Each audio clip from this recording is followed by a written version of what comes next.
to the June meeting of Queens Community Board 6, serving Rego Park and Forest Hills. Happy Pride. In the words of Bayard Rustin, if you don't know who Bayard Rustin is, he's a New Yorker that was very instrumental in doing work with Martin Luther King. He was a gay Quaker. One of the things that he said was that we need in every community a group of angelic troublemakers. And tonight I feel like I'm looking at a room full of angelic troublemakers. So I would like for us to sort of get to work and make a little bit of good trouble tonight, because we've got some good stuff on the agenda. And I think this is actually a nice tight agenda tonight that I don't want to jinx us. So tonight, attending remotely right now, we just have Dr. Renee as a board member who is attending remotely. Dr. Renee, as a reminder, you must be seen and heard in order for your attendance to be counted in full for this evening, as provided for by the Extraordinary Circumstances Resolution per Section 103-A to D. So tonight, just make sure that we can see and hear you. I'm hoping you can hear me now, since I can't hear you. You can see her? Okay, for some reason the screen's weird. Okay, tonight our online moderator will be District Manager Christine Nolan. So if we could all stand and turn to the flag for the saying of the pledge. I pledge allegiance .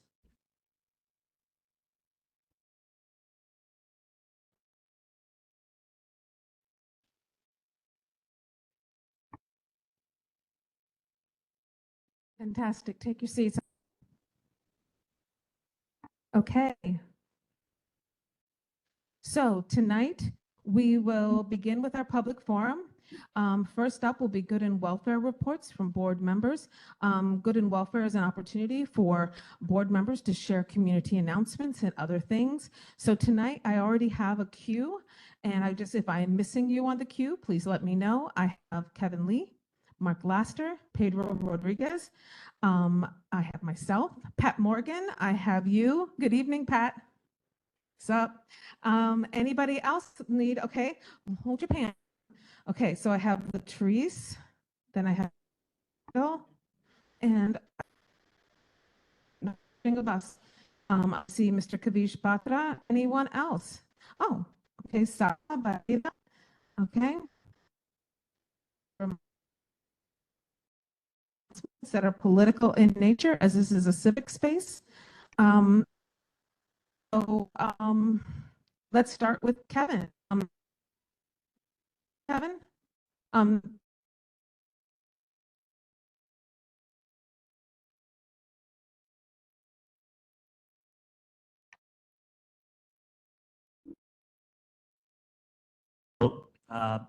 So my name is Kevin Lee. I'm a CB6 member. I'm one of the angelic troublemakers that Heather referenced. I'm speaking tonight in strong support of the resolution from Education Committee Chair Sherry Ronick, calling on our schools to fully recognize Jewish American Heritage Month and Asian American and Pacific Islander Heritage Month. This resolution reflects who we are as a community and who we hope our children grow up to be. Forest Hills and Rego Park are some of the most diverse neighborhoods in New York City. Nearly a third of our district identifies as AAPI, and our Jewish community is not only deeply rooted, it is one of the largest in the country. We're home to tens of thousands of Jewish residents, including the largest Bukharian Jewish community outside of Central Asia and Israel. These are not just stats, they are families, businesses, owners, teachers, students, elders. They're part of the fabric of this district and this city. So yes, it's important that our students see that heritage reflected in their schools, but even more important, that all students see it. Because education isn't just about who's in the classroom today, it's about preparing young people for the world they're stepping into. A world that is diverse, interconnected, and unfortunately often divided. One where understanding one another's stories builds resilience, empathy, and unity. Even in schools where there may be few Jewish or Asian students, this resolution still matters. It says we teach not just to reflect the present, but to shape a better, more inclusive future. Posters and bulletin boards are a meaningful start. They help to set the tone in our hallways, but real inclusion lives in what we teach. We're calling for a stronger presence, social studies curriculum, materials, and resources that meaningfully recognize and reflect Jewish and AAPI heritage that shows every student, no matter their background, that they belong. This does not come at the expense of any other group, just as we uplift Black History Month, Arab American Heritage Month, and Pride Month, and Veterans Day. This resolution simply broadens the circle. It ensures more students see themselves reflected and all students walk away with a deeper understanding of the world around them. Chair Roenick, thank you for your leadership. To the board, let's make this district that leads with inclusion, compassion, and courage. Let's vote yes. Thank you. Thank you, Kevin. Next up is Mark Laster. Mark, do you have a mic? Okay, good. Good evening, everybody. So the next Breaking Building Bonds Luncheon will be on Sunday, June 29th at 2 p.m. If you want to receive an invitation, please email fhgtinc@gmail.com. We'd like to thank Apple Bank for sponsoring this particular luncheon. The next meeting of the Forest Hills Green Team will be on Monday, June 16th at 6 p.m. Among the topics we'll be discussing is our presentation at schools. When we have presented at high schools, we remind students that only 8% of 16 to 17-year-olds are registered to vote, and only 39% of 18-year-olds are registered in Queens. We are among the lowest registrations in New York State, in all the counties. If you are involved in a school that would be interested in having us discuss this and other issues regarding climate change, please email us at FHGT Inc. We'd be glad to come to your school. I know kind of things are winding down in June, so if you're looking for some an outside group to come in and speak in your school, please reach out to us. With the start of summer, we're gearing up to work on our Forest Hills Green Team Street Garden on Yellowstone Boulevard between Burns and Austin Street. Dan Miner, who's the co-chair of the team, is looking for volunteers to assist us in maintaining this street. And then finally, all community boards, you'll be receiving a questionnaire about which committees you would want to join. I'm repeating my request from last month, I'm changing it up a little bit. Everybody should have gotten a slip indicating that the committees have been changed. So I want to, again, encourage people to consider not only joining some of the larger committees, but some of the smaller committees, such as Aging, Health, and Recovery Services, Environmental Protection and Sanitation, House Stability and Social Services, and Veterans Affairs and Public Safety. These committees address very important issues in our community, and I think in the past, we can use some more people to join those committees. And also we can use public members. So we'll be also sending out a questionnaire asking the people from the public to join these committees. And again, please consider joining one of the smaller committees as well, especially if you have an expertise in that particular area. And everybody have a great summer. Thank you. Thank you, Mark.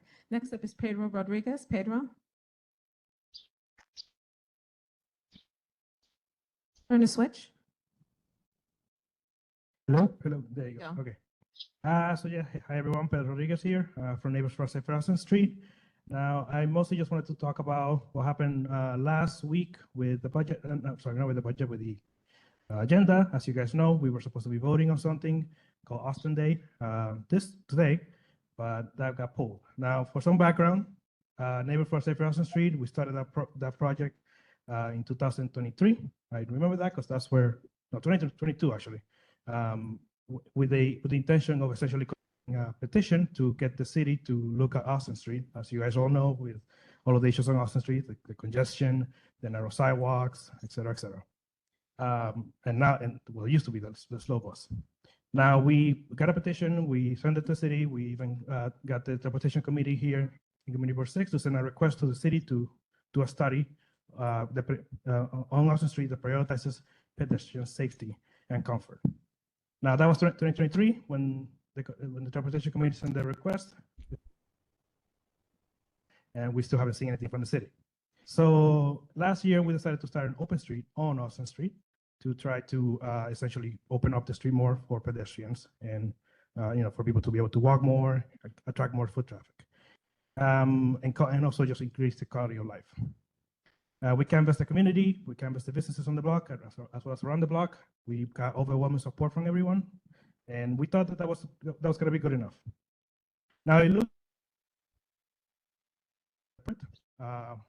when we were going through the OT, sadly they ended up pulling at not at the last minute, but close to the last minute, saying that they were not going to give us the open street permit. I can definitely speak to anyone in private if you're gonna know why, but at the end of the day, they didn't feel like they could do it. But they still would like the idea, so that's why they were gonna do something special, where they're gonna give us a permit to host an open street once a month, last Sunday of the month, in the summer and fall. That was the idea, and that's what you guys were gonna vote on today. Sadly, after the agenda had been set last week, we were told by DOT that they were not going to be able to provide us with that. And and at that point, we spoke with Christine and told her to just pull the vote, because there's no point in voting for it. Instead, they said they were going to give us 1 day, and that's it. So just 1 day for this year, and then maybe next year we can come back to the drawing table. Given that we're only going to be doing it 1 day, we decided to move it from the July, and decided to do it on September instead. We felt that would be better. So we have a tentative date of September 14. It's a Sunday, same location, Austin, between 71st Avenue and 71st Road, 11 to 5. Now, I'm not gonna lie, this has been a very frustrating process from the time last year when we applied for the permit to now. And it has been very opaque, very confusing. I've been speaking to other people in the city that have open streets in other neighborhoods, and they tell me that it was not this complicated for them. So I am not really sure why it is so complicated for us. It seems like the city is just dividing the city in segments that serve open streets and segments that don't. But it is what it is. The hope is that maybe next year we can try again.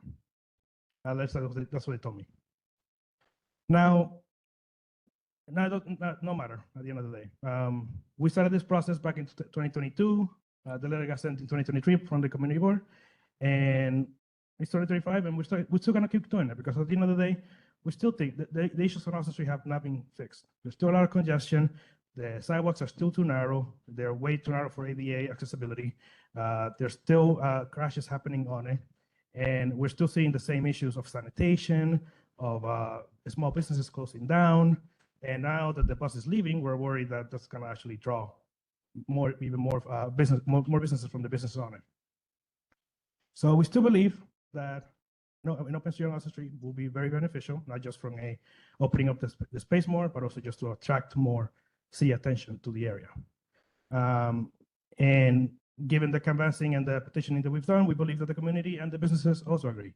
So it's a shame that the city is making us jump through all of these hoops, but we will jump through all the hoops that we need to, and we will see if we can get it done. So that is the story. I apologize for all the confusion between the votes and the not voting and the this and the that. I'm just as frustrated as everyone else is on this. Thank you so much. Thank you, Pedro. Next would be me, but I'm going to wait till the end. Pat, would you mind going before me at the end? Is that okay? Okay, because I think it kind of sets us into our next thing. Okay? Okay, good. Latrice Davis, you're next. Do you have a microphone, darling? Okay, good. Turn the switch over left to right. Testing. Beautiful. So good evening, everyone. My name is Latrice Davis. I am a member of Queens Community Board 6. I am chairwoman of the Committee for Those Without Shelter. I just want to update everyone. There were 2 meetings recently. On May 21st, there was a meeting with the family shelter at Lionheart, which is located on Queens Boulevard near the post office. They currently have 66 families now staying there, and there are 14 vacancies. Since the shelter opened last year, 5 families have moved into permanent housing, and they are continuing to address support initiatives to help families regain their footing in society. Now that summer is around the corner, they've engaged the children who live there in recreational activities. 10 school-aged children have signed up for summer camp, or they got 10 kids to sign up for summer camp, and 3 adolescents have obtained jobs through the Summer Youth Employment Program. I am a beneficiary of that program. My first job was through SYEP all the way back in 1991. With the good, unfortunately, thank you. It's true though.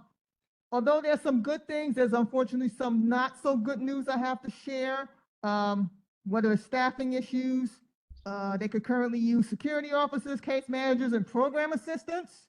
So if anyone works in those fields and would like to lend their skills to Lionheart, they are definitely looking. Also, there have been disturbances at the bodega. The shelter met with the store owner to talk about it and work things out. It hasn't risen to the level of NYPD involvement though, but the program director left her business card with the owner to allow for direct communication if problems continue to arise. On May 28th, there was a meeting for the men's shelter on 93rd Street behind the Burger King, where the hotel used to be. And after being in operation for a year, they've secured, there's currently 96 individuals staying there right now, with the average length of stay being 160 days. After being open for a year, they have placed 11 individuals in permanent housing. That may not sound like a great number, but as I said to my fellow committee members last week, progress is a slow process, so I will take the win wherever I can get it. 1 out of 3 men who are living at the shelter are working full-time, with jobs spread out across the 5 boroughs. When they had their meeting around the holidays, they were hired for seasonal positions, and I asked if those seasonal jobs, whether it was at UPS or Macy's, whether they turned into permanent gigs. They don't track that data, but they've found employment, and they're continuing to find work for the individuals by registering with Job Corps or going through a union apprenticeships. And that is my report. Thank you. Thank you, Latrice. Appreciate that. And Latrice, I have to say, I appreciate your role on the cab. You are a very good partner on that work, so thank you. Peter Beadle, what's up? Thank you very much. Hi, everyone. I'm Peter Beadle. I'm the first vice chair of the board. And Latrice, again, thank you to you and your committee. This is the outgrowth. There was committee meetings because of the resolutions passed in this board to ensure that we had proactive oversight over the shelter and the family housing. And it's working. So that's great that you're participating in all that. I just wanted to make sure everybody was aware that the buses are about to change. After the last couple years, there was quite a lengthy process. In fact, they had to go back to ground zero at one point because their original idea was really bad. This latest design, you're definitely going to see big changes. The biggest map changes, the Q23 will no longer be going down Austin Street. That's what Pedro was referring to. It's going to be using Queens Boulevard between 70th Road and, thank you, Howie. So that's a big thing to know about. Also, the Q38, I don't know if it'll be the same within our district, but it used to kind of U-shape around. Yeah, so that's now is no longer going out into Maspeth and Elmhurst. That's going to be the new Route 14. There's a bunch of other changes, so you want to go to mta.info/QueensBus. There's a planning tool there, and you can look up each of the individual routes, because you're going to see that in some cases, your favorite bus stop might no longer be part of the route. The route goes down the street, but it won't stop at that street that you want it to. Because they've increased the spacing between some stops. So you're going to want to have a look at that and make sure you understand what's happening to your bus. There's also some new routes that could be pretty interesting. Like there's a new 74 bus that Howie's going to report back to me on that takes you all the way out to Queens County Community College. And there's a few other changes that might open up new avenues of exploration for you. So check out mta.info/QueensBus. Thank you. Thank you, Peter. Next is Kavish. Can someone pass him the mic? Thank you, Kevin. Turn it left to right, plus minus. Hello. There you Good go. evening. Good evening, everybody. So I just wanted to announce that the Civic Engagement Commission is facilitating voting sessions for their participatory budgeting process. If you guys have any school groups or groups of your own that want to host voting sessions, feel free to reach out to me after. You can also vote online at participate.nyc.gov. Voting closes on the 25th this month. Thank you so very much, Kavish. Next up is Salwa. Can we pass that down the table to Salwa Baida, please? There you go. Thank you so much. A quick reminder, the Q300 school, Q300 is a school that is both a middle school and an elementary out in Astoria, but a lot of the students are, it's a citywide school, so a lot of their students do live in our district. So they are hosting an eyeglasses donation. So if anybody has eyeglasses they can spare because your prescription changed or you have extras or whatever the case may be, or you wish to donate, please let me know. That's one of them. The other was just encouraging folks, if you haven't already, to reach out to local electeds about New York for All. We talked about it a little bit last night, but basically it's asking for city council to just basically standardize the fact that we do not want our police colluding or supporting or using our funding alongside ICE and CBP, et cetera. And so if you haven't had a moment yet to call your local electeds and say, hey, I support New York for All. It's a package act that includes several different bills to include these protections for migrants. Then please take a time to, read up on it and make those calls. Thank you so much, Salwa. Okay, I will give my announcement, and then Latrice, if you could pass that microphone down to Pat so she can have it for her announcement at the end, that would be helpful. Okay, for me, I just want to remind folks that as school is ending, our children still need meals, and if you know people that need meals, as a reminder, summer meals are going to be available in our community for lunch at the local libraries. So please go to the Queens Public Libraries to check if they need breakfast and lunch. That is being provided at Russell Sage, and you can find that information on the DOE website. So just as a reminder that even though school's out, there will be food provided throughout the summer, and a lot of times people forget about that, and we're really happy that Queens Public Library has really stepped up, because 2 years ago we didn't get these meals in our community, and we gave them feedback and they responded very quickly. They've been a really good agency to work with. So I just wanted to kind of remind everyone and to sort of share that information out, because a lot of times children are going hungry because their parents just don't want to talk about it. It's a matter of pride. So just sharing it in public spaces would be helpful. Okay. Effie, you have an announcement? Yes. You can get lunch at the 3 public libraries at North Forest Park, Rego Park Library, and Forest Hills Library. But I believe that it is the only location within this school district that is giving, in our part of the school district, that is doing both the breakfast and lunch. And you can find that information on the DOE website. You can search for sites. Depending on where you live, maybe another part of a school district that maybe you live on the border might work better for you, but that's what's within our district. Thank you for the question, Effie. Okay, Miss Pat Morgan, let's do it. I know you're 39 minutes of fame, girl. Let's go. Left to right. That's not the way I work.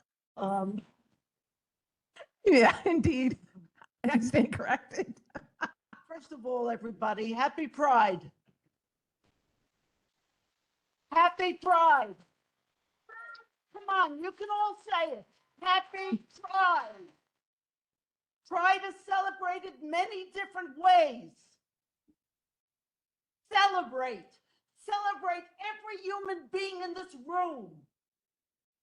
Celebrate. Happy Pride. Happy Pride. Come on, let them hear you downstairs where they're celebrating Pride. And the people in the back, you can say it too. We're your neighbors. Now,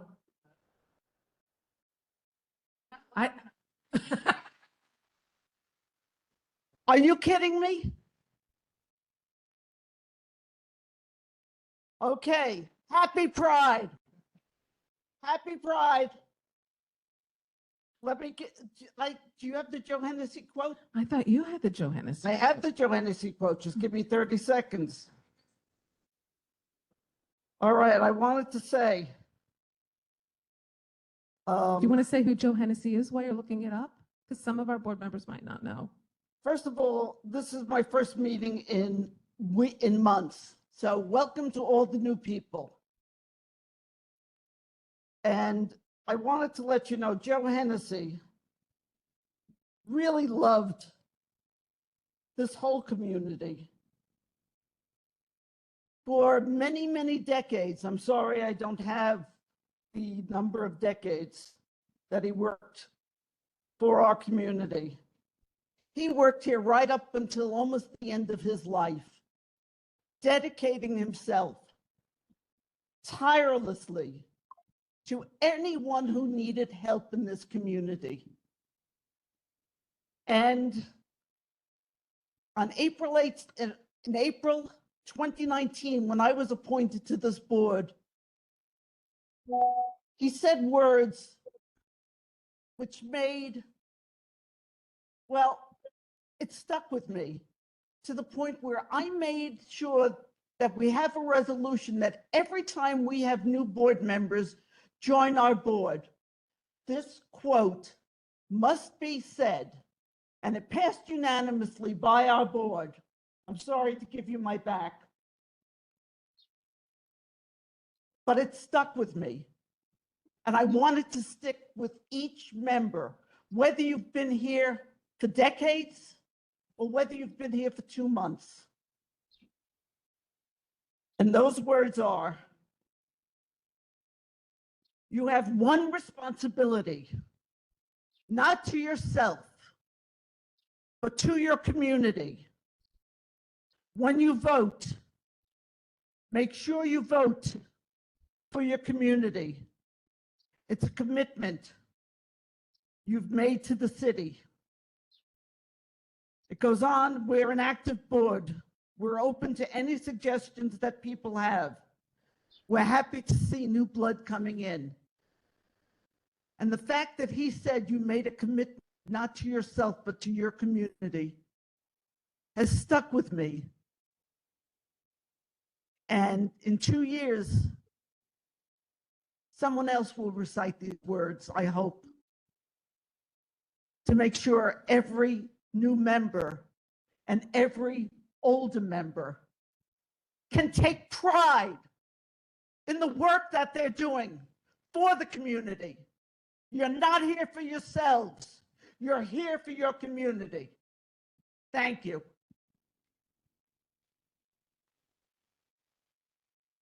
Thank you so much, Pat. Appreciate it. It's good to see you live and in person.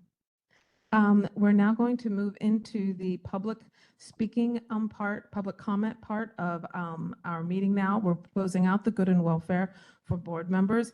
As a reminder tonight, individuals will get 2 minutes, organizational reps will get 3 minutes. Tonight we have 14 speakers. Mr. Peter Beadle will be our timekeeper this evening. We have not received any written public comments in advance of this meeting tonight. I will begin calling members of the public in the order in which they signed up in groups of 3. We are asking that there be no interruptions when the public speaker is presenting. Brief applause is quite all right. Booing and hissing or outbursts are not.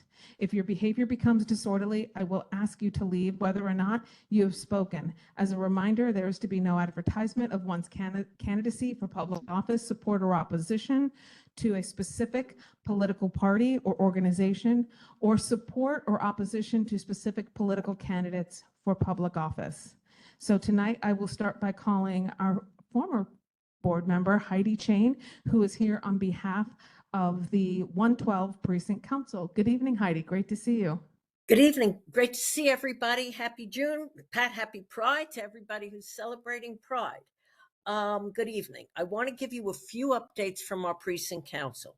First, our June meeting, we've changed the date. It's now going to be Monday, June 23rd at the American Legion Hall, which is 10715 Metropolitan Avenue. It's at 7:30. Everyone is welcome to attend. Captain Fennessy will answer your questions, and we will be having refreshments for you to enjoy.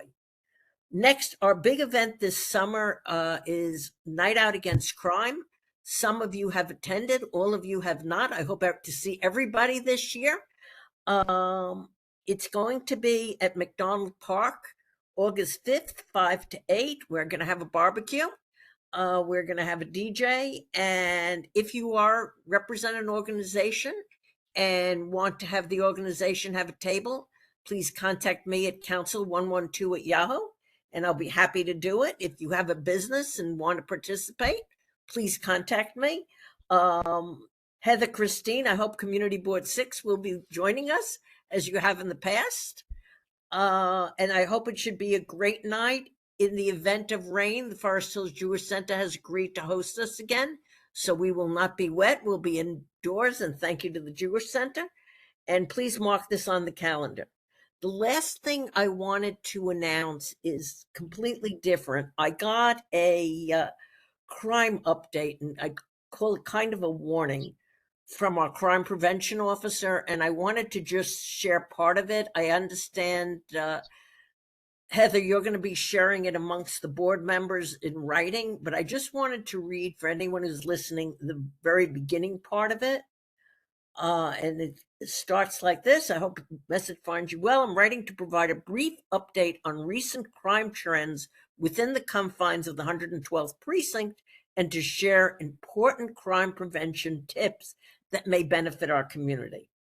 Over the past several weeks, we have identified a concerning pattern of residential burglaries involving individuals posing as Amazon delivery workers. These individuals wear high visibility vests and carry packages to create a false sense of legitimacy before attempting to gain entrance to residential buildings or private homes. Additionally, the precinct has experienced an uptick in package theft, grand larceny auto, and theft of unattended property. I'm going to also read the residential burglary prevention, and then I'll stop. One of the main tips: do not open the door to anyone you do not know or are not expecting, even if they appear to be a delivery worker. Use intercoms or video doorbells to verify identities before gaining access. Secure all entry points, including front doors, rear doors, window, and fire escapes. Report any suspicious individuals or activity to 911, and you can contact Police Officer Cumbo at 718-520-9319 for a free security survey of your residence. Thank you, everybody. Have a wonderful meeting. Have a great June, and I hope to see you at our meeting. Bye. Thank you so much, Heidi. We appreciate it. One other note I would make is if you live in a multiple unit building and somebody's buzzing you, but you're not expecting a delivery, don't buzz them in. I know it seems like the courteous thing to do, but that could also be a way that they're getting in, especially if they learn like who is at home during the day and working from home, because I get buzzed all the time.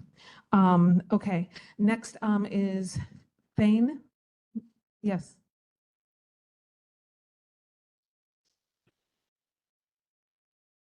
Yeah, and we got to go quickly because this is actually the public's time we're cutting into. Pat, can you pass him the mic? Thank you. Thank you, Pat. Left to right. Thank you. Sorry to delay, but this is important for safety. If you see any kind of Amazon, UPS, any of them, and you don't see a truck outside the building, they're not parking 5 blocks down and bringing packages over. If you don't see the truck, they are fake people, very likely. So keep that in mind. Thank you. Okay, next up, I'm going to call the next 3 people are Thane Terrell, Jonathan Rinaldi, and Camille D. Thane, good evening. Good to see you. Yeah, good to see everybody. Hello, my name is Thane Terrell. I live in Forest Hills for about 30 years. It was one of the best decisions I ever made to come here. And I remember at the time that a lot of things were going wrong. You know, Queens Boulevard was the boulevard of death. Airplane noises were so loud that they were setting off the car alarms in front of my house. The train noise was so loud on Burn Street that people had to stop talking when the trains passed. Those things have changed. And the reason I bring it up is it's very easy to think that things that are in the past are better than they are now, and things in the future are going to be worse than they are now, when in fact things have improved. And one of the reasons I'm bringing this up is because Queens Boulevard is a lot safer. No one has died since, I think, 2007, where it used to be 15 to 20 people a year. And Austin Street, the purpose of my coming here, has also improved. The segment between Ascan and Union Turnpike was converted from bidirectional to one directional, and is a lot better for the consequence of that. Also, the intersection at Ascan and Austin is a lot safer. And that's important because two major schools have all their kids bottlenecked going through that intersection. So I would like to propose, and the reason I'm here is I've heard that Austin Street was, the safety of it was a topic for consideration. And I want to say that I fully support that. 30 seconds. Okay, when we go there, it's a frustrating experience, it's a dangerous experience. I've had friends get hit there and are suffering from brain damage because of that. And I want to propose that we consider maybe turning parts of it into single direction and perhaps closing it in the evenings so that it can become more of a pedestrian way. So that's essentially it. I submitted my ideas in detail to your manager. So if you want to see them specifically, I submitted them. Thank you so much, Thane. And we'll make sure to get those included in the minutes so that they go along with your testimony. Thank you so much, Thane. Next, Jonathan Rinaldi, are you here? Okay, we'll come back. Camille D. Camille, good evening. Camille D. is here on behalf of New York City Organizations of Public Service Retirees. She'll be speaking for 3 minutes tonight. Good evening and happy Pride. Thank Thank you for having me. I'm a member of the New York City Organization of Public Service Retirees, a grassroots organization of some 50,000 plus NYC retirees, some active workers, founded in 2021 by Marianne Pizzatola, a retired FDNY EMT worker. Since 2021, we've been fighting the city, the Municipal Labor Committee, and sadly, many of our own unions to preserve the health care we were promised in our retirement and we earned. Traditional Medicare plus a supplement at little to no cost. The current mayor, the previous mayor, the MLC, and our former unions, who, by the way, no longer represent us, force us into a for-profit Medicare Advantage plan in order to pay back $1 billion taken from the health insurance stabilization. In 2014,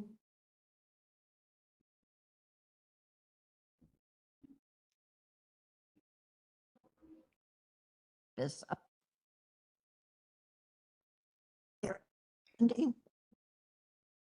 there is funding for our healthcare in the city budget.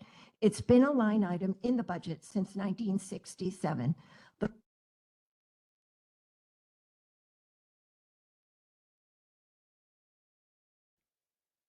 I'm not that coordinated. We'll see.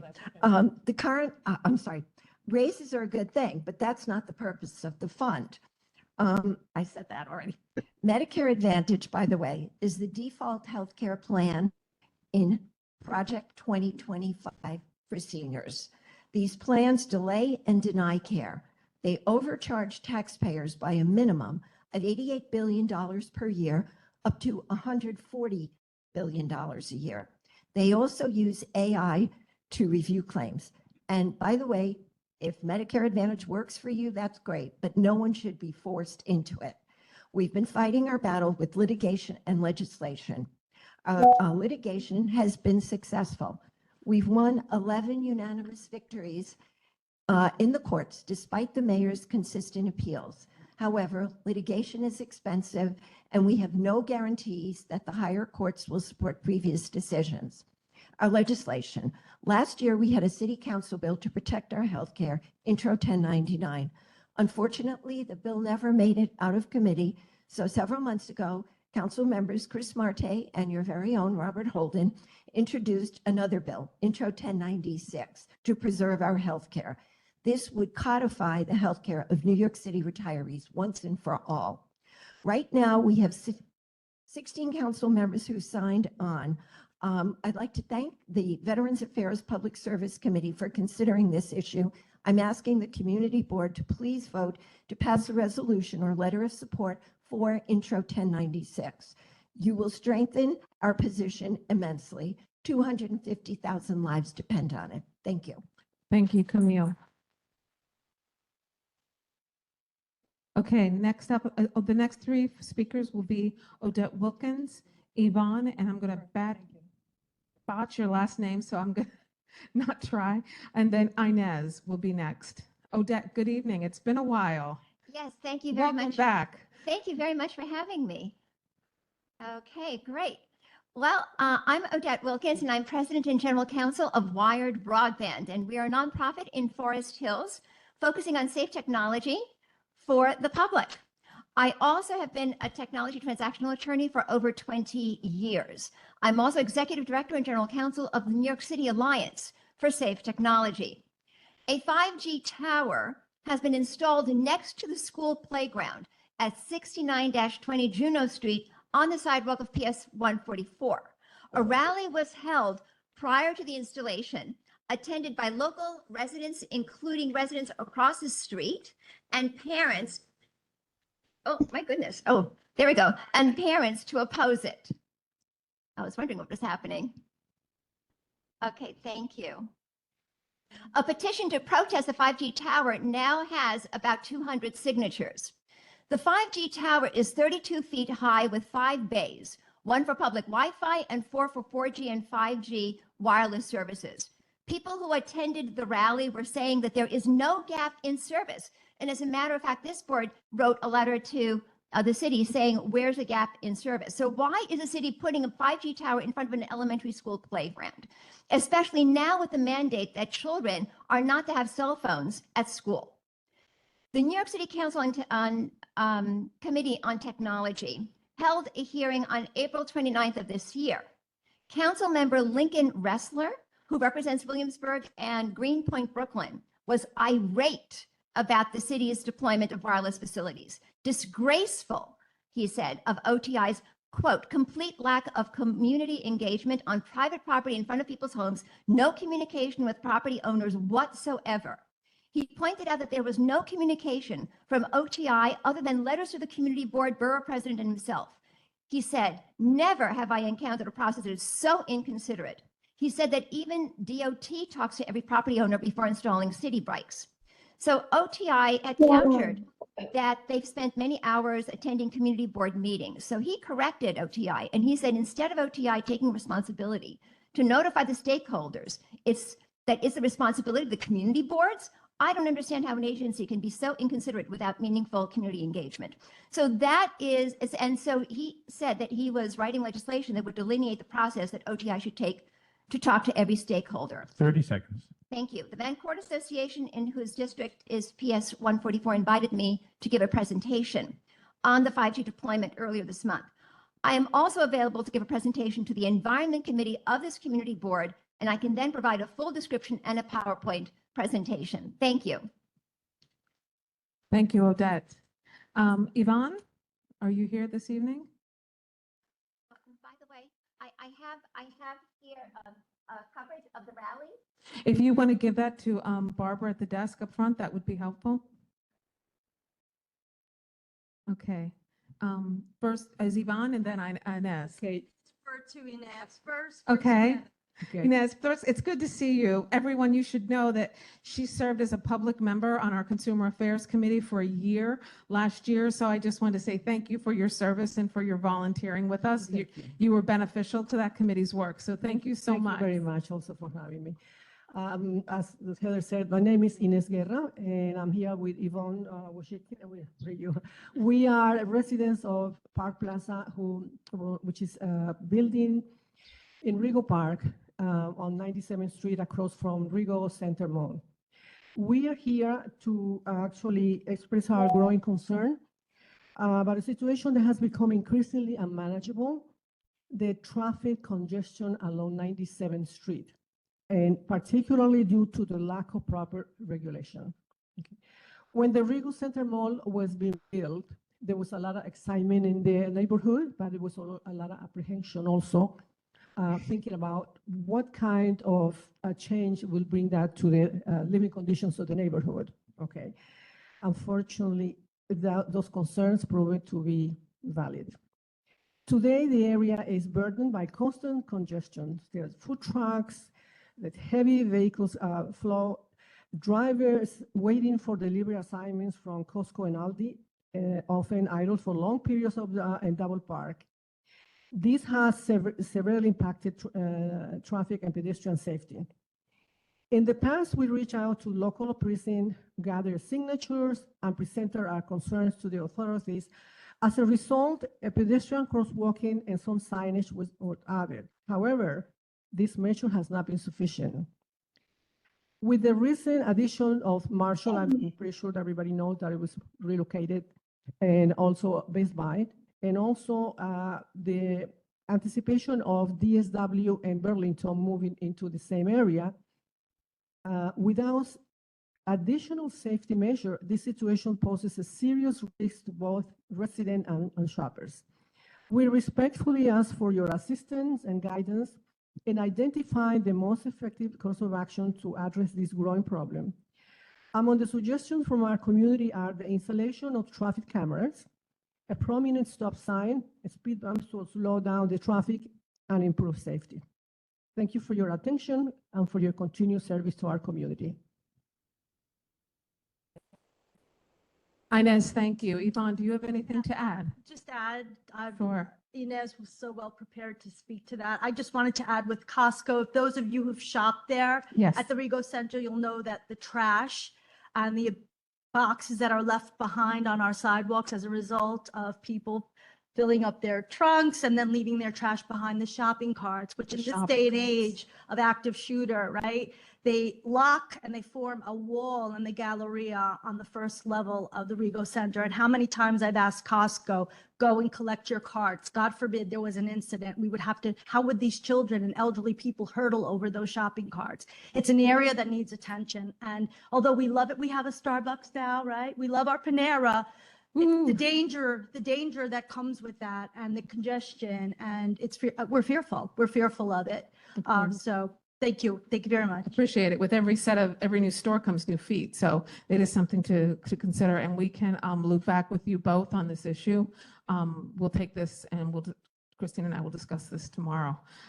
Okay, the next person on my list, I have three people. Bill Schacht would be next, along with Leslie Brown, and then Manuel Pena. So Bill, are you here this evening? Okay, I'll loop back to Mr. Bill. Leslie Brown. Leslie Brown is here from the Forest Hills Chamber. And Leslie, I will say it was a lovely Sunday. It was a wonderful street fair. So thank you so much. It was just absolutely a stunning day. So thank you. Thank you to everyone for making it so, and thank you for mentioning it. That's very kind. As Heather said, I'm Leslie Brown from the Forest Hills Chamber, and I represent 125 businesses on Austin Street and around Forest Hills. So I've been speaking on this for almost 3 years. And, you know, what I'm about to read may sound impassioned or abrupt, but it is what it is. Stand in line. It's not just the newest group, Open Plans, that wants to claim Austin Street parking. Now the Neighbors for a Safer Austin Street, the initial group requesting Austin Street to be closed to traffic, is trying a new way to get Austin Street closed to cars. They are now requesting an Austin Street Day. They want to close Austin Street between 71st Avenue and 71st Road to traffic on some Sundays. I ask you, how can a non-incorporated group of residents, not all from Forest Hills, close off part of a commercial street in the business district on one of the busiest days of the week? It will be a big traffic jam as the cars cannot go through Austin Street in either direction. And what are they promoting on Austin Day? What is planned to happen on this day that will close one block off the street and interrupt business? The Neighbors for a Safer Austin Street website is no longer available. I went on it the other day, or I tried to. What is available is a website that wants you to sign on for their open street petition to submit to DOT. So you do not know who is in charge of Friends for a Safer Austin Street. Is there a board? Are they a corporation, a not-for-profit organization, or what are they?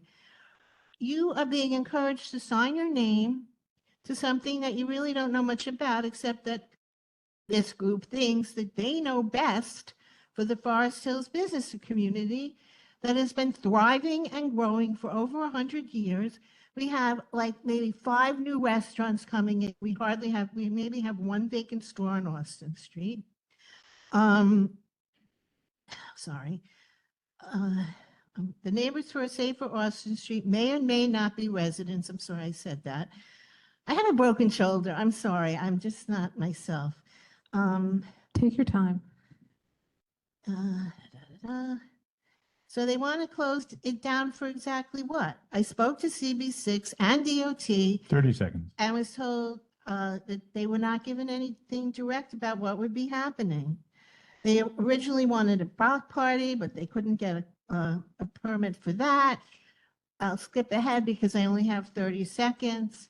But I will not get into all the reasons why the merchants need parking tonight, as I have said so many times before. But I will say that Austin Street is united in keeping the street fully open to cars. I have a whole bunch of comments from the DOT website against open streets. If you have additional things to put in your testimony, we can actually put it in our minutes, Leslie. If you want to email them to us, would that work for you? Is that okay? I Okay. only had a couple more sentences, so. Okay, that's I think okay. I Go made my ahead. point. Go ahead. No, go ahead. Finish your sentences.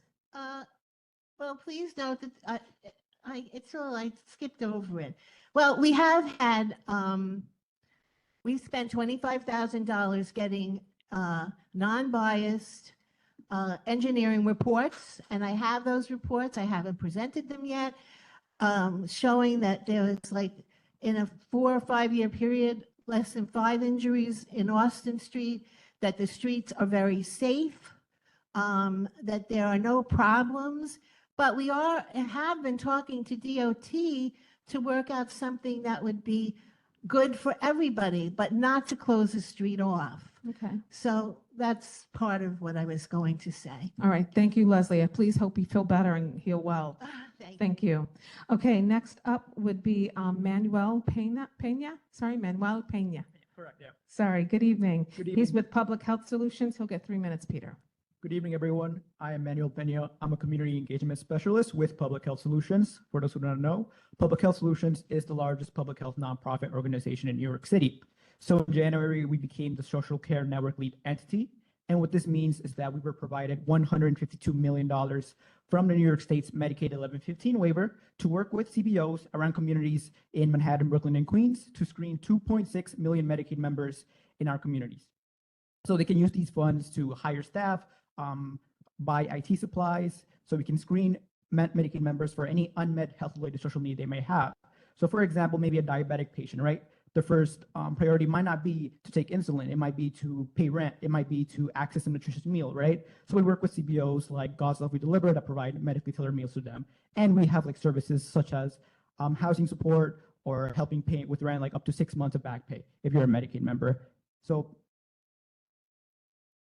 with that in mind, our ambitious goal to screen 2.6 million Medicaid members requires to work with us, with our amazing partners in your community, such as Forestdale, Child Center of New York, Project New Yorker, and Queens Community Houses. We currently have 200 live partners in our network, and we're looking to look for more local CBOs that you may know in your community that we may not have reached yet, because they can access capacity building funds, as well be reimbursed for screening, navigating, and service delivery.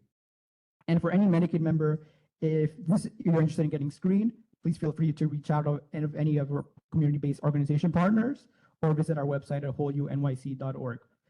Lastly, if you know of any org that might be interested in learning more about this awesome initiative, please feel free to email me at mpena@healthsolutions.org. And if there are any community events or opportunities to share more information about this initiative, our community engagement team would love to participate and spread awareness. Thank you so much for your time. I hope you have a great night. I'll be sharing some flyers with the community board. Thank you so much. Okay, next up is, I have 3 names next. I have David Zucker, then followed by David will be Edward Torres, and then Deanna Contino. David Zucker, come on down. I would be remiss to not mention that David Zucker served on our land use I'll committee. be able for to very- cut some of this out because you've heard some of this already. I'm here to support the resolution on Jewish Heritage Month. And please bear with me. There's a point to this. I have experience with anti-Semitism, but the most unusual experience in my life was at Fort Huachuca, Arizona, in advanced training for a special mission. We worked in teams. In casual conversations, I would hear things like, if I took my money out, is this a Jew roll? Or, as a verb, If I was kibitzing on something, talking about something, I would say, don't Jew me. I'm a laid back guy. So I asked them what they meant. And here's the point. The response was that it was just the way they spoke at home. It was what they learned when they grew up. And really, it was very civil. I wouldn't let them get away with it because it was essential that we learn to listen to each other, to act as a team. And it paid off later on when we actually went on missions. The anti-Semitism in all its variations focuses on turning the Jews into a stereotype. While minds of young students are still open to hearing and learning, it is critical that they experience the history and culture of their classmates.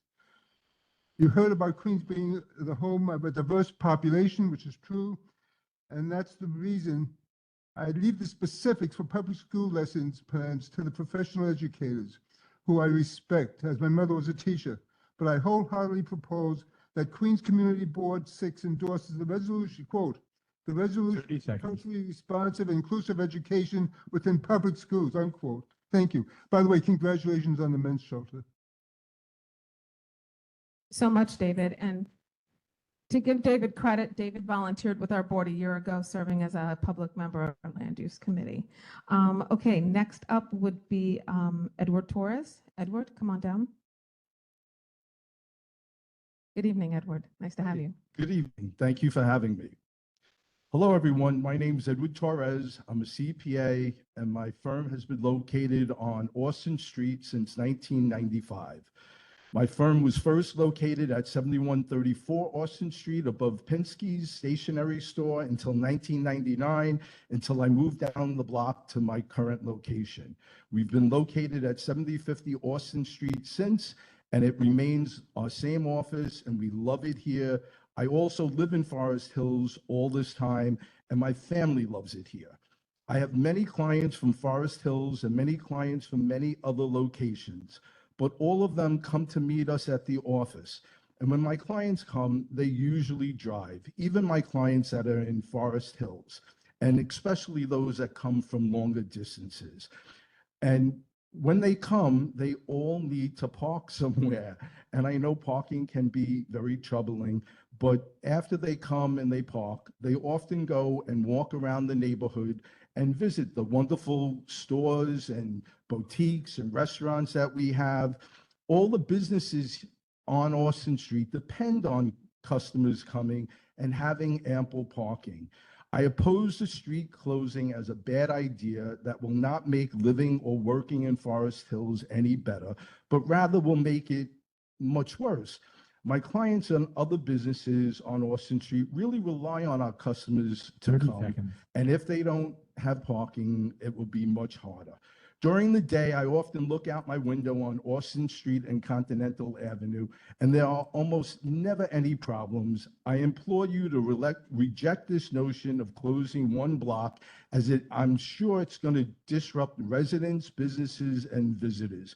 We love Forest Hills, and we want to see the neighborhood continue to prosper and be the wonderful place that it is to live and work. Please help keep Forest Hills special and reject this notion of closing Austin Street. Thank you. Thank you. Next up, I have Deanna Contino. Deanna, good evening. She's here to talk about city retiree health benefits, I believe. So if it's easier, you can just take it right off of the stand if it's easier for you. That's fine. Okay. My name is Deanna Condino, and I'm a retired city teacher. I want to thank Community Board 6 for letting me know that my retiree health benefits are in danger, because I didn't know. The union, they don't bother, things they don't want us to know, anyway,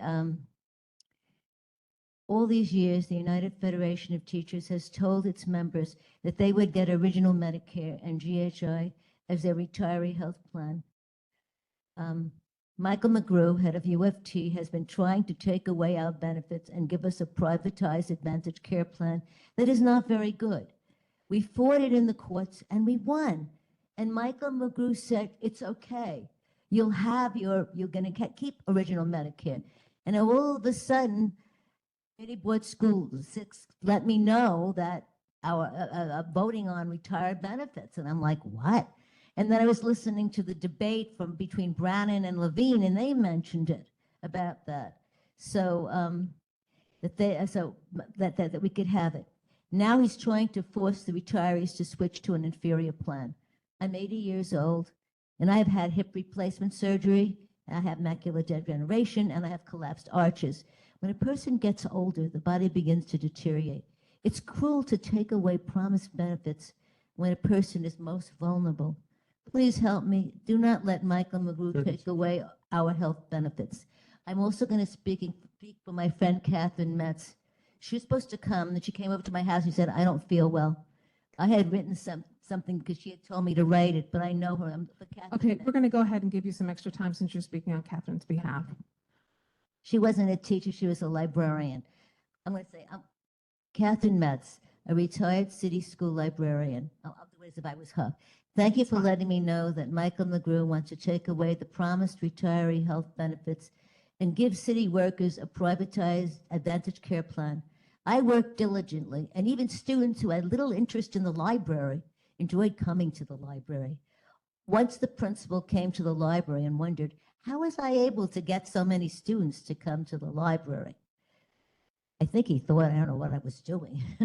I enjoy working with my students, starting creative projects with them, having a natural ability with people. I am not afraid of trying new ways of working with children and adults alike. I am 80 years old. She's also my age, and I have a heart condition. Please let me get the medical assistance I need with Original Medicare. Do not let the city take away our promised health benefits. Thank you so much. And really, take back to Catherine, thank her for her service, and thank you for your service. Teachers and librarians are so important to our communities and to our children. So thank you for what you've done for the city, and I hope the city can do good by you. Okay, so there were two folks that were supposed to speak that I didn't find before. Jonathan did not appear, I don't believe. And Bill Schacht, did you appear? Okay, seeing as neither have magically appeared, I am now closing our public forum. We will now move into the business portion of our meeting. From this point onward, we won't be taking further comments or questions from the community, but you can feel free to see how small local government works. First thing we're going to pull out is our minutes. Since you all have had these in your packets, just want to see if there were any changes, any concerns with the minutes as written. Okay, seeing as there are none, do I have a motion to accept the minutes as written? Motion from Howard. Do I have a second? Second from Edgar, and we are done. The minutes have been adopted. Okay, folks, buckle in. This is the chair's report tonight. I'd like to begin my report by reminding everyone that we will be on a summer hiatus for July and August. Our next full board meeting will be on Wednesday, September the 10th. Committee chairs, as we prepare for summer break, we need each of you to ensure that all of your committee reports have been submitted to the office and that your budget priorities have been finalized and submitted to the office by close of business June 30th. If you are unable to meet that deadline, please let the office know sooner rather than later by emailing the district manager and CCing myself and Mark Laster on your budget priorities. So that's the first thing. Over summer break, each board member will receive a budget priority survey that must be completed. This survey will help us finalize our budget work that is due at the start of October. We will also, over the summer, select committees for the following session, which runs from September of 2025 till June of 2026. In this session, there will be 12 committees to choose from. This is down from 15 last year, and here are the changes. The PR and Social Media Committee will be eliminated for the 2025 and 2026 term because the activities of this committee will now become the responsibility of the office staff. By midsummer, we are hoping to have onboarded, or late summer, to have onboarded a new community associate. And this will be folded into their responsibilities. We will have an official announcement about that in the next few weeks once all their documentation has been completed. If you think city government is complicated, hiring in city government is even worse. So just, hang on, it's coming. The next thing is the bylaws committee. The scope of this committee will now fall to the executive committee under the leadership of the parliamentarian. So that is also another change. We are also, however, just to make clear, the process for how bylaws are changed will not change. It will still be approved by the executive committee, but still will have to get approved by this entire board. So that in and of itself will not change. We are also adjusting the scope of two committees made necessary given the new approach that OMB is taking to budget priorities. So we sort of wanted to explain how that's going to work because now that we're finding, for a long time, we have had committees share agencies, and we can really no longer do that effectively given the new process. And we all sort of like the new process. So we're going to see how this works for the next year. So here are the changes. So currently we have the Aging, Social Services and Disability Committee, and we also have the Health, Mental Health and Substance Abuse Committee. What is going to happen is we are now going to have an Aging, Health and Recovery Services Committee, which will cover the scope of part of the Aging, Social Services and Disabilities Committee, but will mainly focus, but will also encompass some of the work for the health, mental health, and substance abuse. So that will be one of the new committees that will have been formed. And so their scope of work will be to oversee aging, health and mental health, substance abuse, equity of services within all the above, and infrastructure investments to support all of the above. The other change will become the committee currently, Committee for Those Without Shelter, will now become the Housing Stability and Social Services Committee, because they will now be overseeing not just transitional housing and emergency housing, but they will also be overseeing all of the services that the city provides to help people that are housing insecure, that address food insecurity, that also deals with the social services that support independent living so that you don't have to leave your home. So all of that will fall under the umbrella of housing stability and social services. So we just wanted to explain sort of how the list is going to work. You were all given a list tonight to look at and to keep as you consider over the next few weeks the committees that you would be interested in joining. Understand that as a result of these changes, we are going to be asking that each committee consider accessibility in the scope of their work. Addressing the challenges of the disabled and other abled is the responsibility of each committee. This issue cannot be relegated to one committee. So for example, elevators. We need elevators in school. That has to fall under the School Construction Authority, which then goes to our Education and Youth Committee, right? We need elevators in our train station. That goes to the Transportation Committee, right? So there are components, if we would just stop for a moment and realize that there is accessibility things to consider for every committee, and that cannot be relegated to just one committee. So that's a change that we're making. Lastly, when we do committee selection this year, we will be taking committee attendance into serious consideration when seating committees. We will be doing, as every year, we appoint board members and we appoint public board members, but the process is not going to occur at the same time. It will not occur simultaneously. We will run the public member process last. So we will first blast out to you all your list to select. We will put those committees together. We will then blast out to the public an opportunity for folks to apply for those seats. And then at one time, we will announce to everyone the committees that they have gotten. We will get an opportunity to rank your preferences. Please be very clear as to what your first, second, third, and fourth preference will be. Understand when you're considering certain committees, consider your bandwidth, what you have the time to do. Some people on this board like to serve on 3 committees. However, you're not mandated to serve on 3. You, however, are mandated to serve on 2 committees. So just take that into consideration. Also, you can express interest in committee leadership at any time.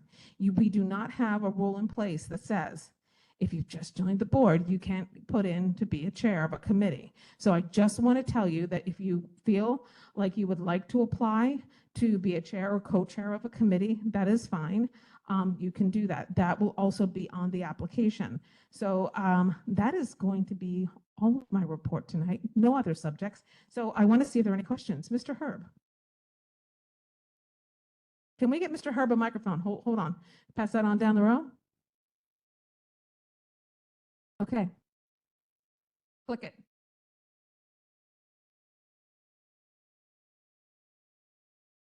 Green means go. Testing. Yeah, there you go. Okay. These are the committees that people should choose from. Yes. However, there's at least one committee that's not on here, which is the executive committee, right? Because Right. we don't choose to be on it. Are there any other committees like that? Well, the Budget Reconciliation and District Needs Committee is made up of all of the committee chairs. So you basically defer into that committee if you are a committee chair, just as executive committee members defer into, that's probably the wrong word, defer is probably not the word, default, thank you. I knew it was a duh. Default into the executive committee. So it's not one of the committees people choose to be on. Correct. Oh, so maybe we should make it shouldn't be on the list. Oh, I put it on the list? Yeah. I think I put it on the list because I have to list it in our full suite of committees by the charter, but when you get the survey to select them, it will not be there. So I'm saying you should also put here executive committee. You're right. All right, whatever. Thank you. Okay. No, that's fine. I will take that. Yes, the select committee's on there. Yes, it should be. Is it not on the bottom? Okay, yeah. Yeah, and you can sign up this time for the South Select Committee, just like we did last time. So, any other questions? Niall, pass the microphone down to Niall. Niall, how many committees have you attended so far? Have you missed any? I'm on summer break, so I feel like that's my excuse. I'm a little bored at home. Oh, dude.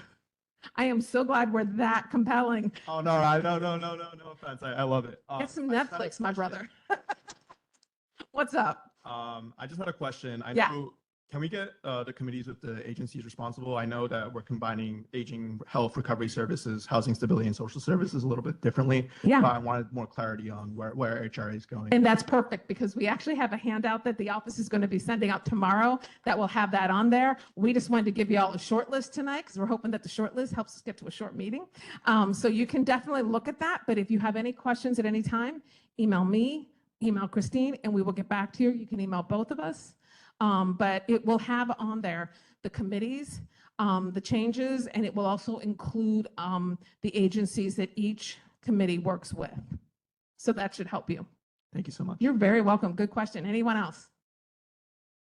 Okay, seeing as there are no more, I'm going to turn this over to Christine. Hello, everybody. Just to stay on the committee topic, committee chairs, don't forget June 30th, you have to submit your budget priorities to us. So if you haven't done so already, I know there are still some June committee meetings that haven't completed their budget priorities, but just don't forget, we need those budget priorities into the office before you go on summer break. Also with committee meetings, Heather mentioned it briefly about bandwidth, but committee attendance is mandatory. I mention this a lot. It's not optional. It's just like you're required to attend this meeting. You're required to attend the committee meetings for the committees that you're appointed to. You're not required to attend all committee meetings, but if you sign up for a committee and you're appointed to that committee, you must try your best to be there. If you cannot attend, please let us know. Let us know, let your committee chairs know, because if there's 4 people on the committee and 3 of those people can't make it, the committee chair might want to reschedule the meeting rather than being there by themselves. So just keep in mind that, yes, it's mandatory for you to attend this meeting, but it's also mandatory for you to attend your committee meetings for the committees that you're appointed to. I want to thank the members that attended the health fair on behalf of the community board. Thank you. I want to thank the members that came out to the street fair on Sunday to man the table as well. It was a big success. Our shredding truck, we had about almost 70 people come to shred their paper. So we were very happy about that. Everybody asked when we were doing another one. I said, we'll see what our budget looks like next year. So I want to, if anybody missed those volunteer opportunities and they want to volunteer, as Heidi mentioned, National Night Out Against Crime, August 5th. You will receive an email about that during the summer. If anybody wants to volunteer to sit by the community board table and talk to residents, it's a fun night, and we're certainly usually looking for volunteers. Around here a little bit. I just wanted to report back for the month of May, the office has handled about 45 constituent complaints. The top complaints, which I think was probably the last time I reported this, it was probably the same agencies, but top complaints that we handled were from Department of Sanitation, including sidewalk obstructions, missed collections, illegally posted signs, Department of Transportation, including traffic signal requests and sign requests, potholes, and streetlights. Parks Department comes in at number 3 with overgrown branches, tree roots lifting the sidewalk. So if you want to know what we do in the office, those are the types of things that we handle. That leads me to my next point.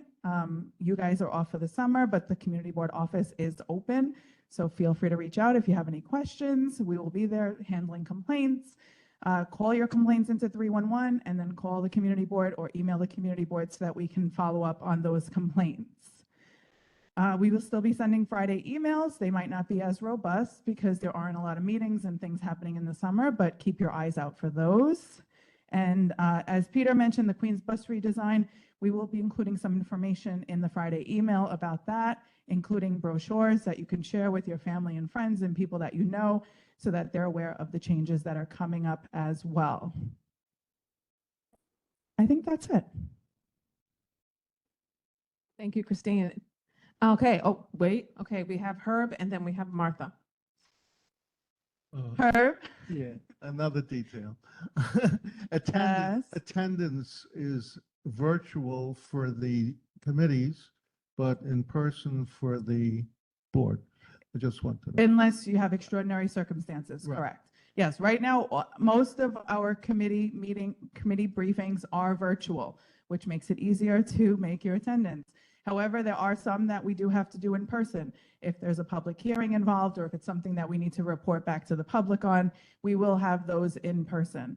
So just try your best to make it to those meetings. Thank you, Herb. Martha? Microphone.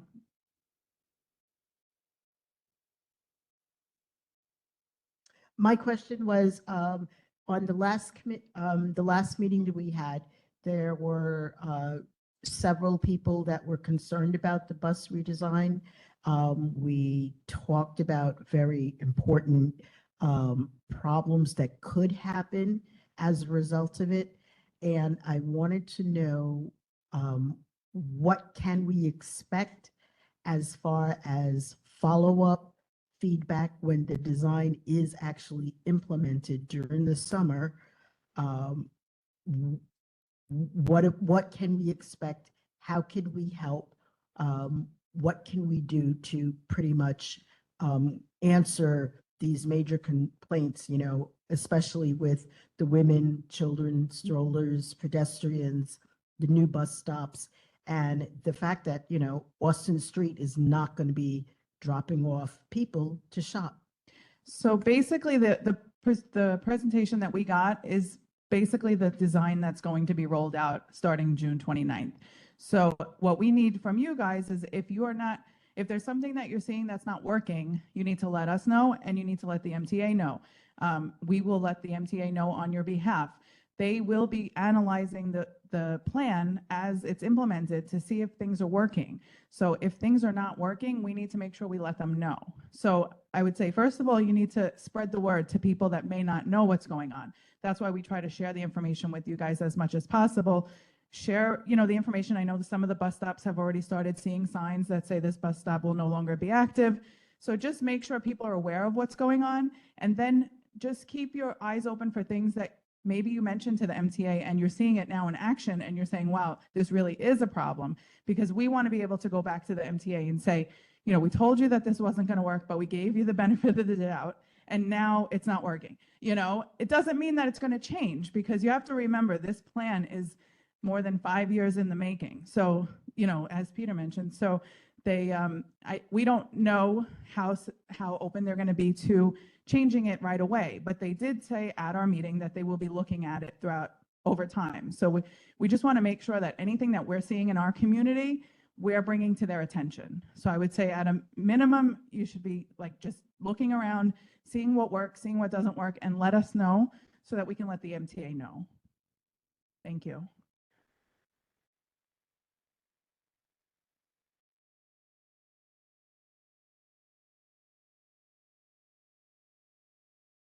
And go left to right. Okay. Really not the way I operate.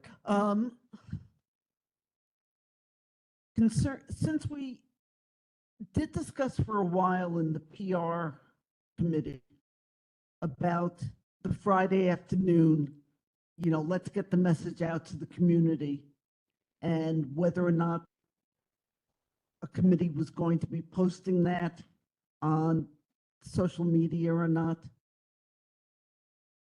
When I first came onto the board, I did post a lot of things. I sometimes post items from the Friday, flash mails that we get. And once again, after reading Joe Hennessy's message, we're a room filled with a lot of people who are on social media. How are those flash mails going to be placed on social media? Will it be placed by the new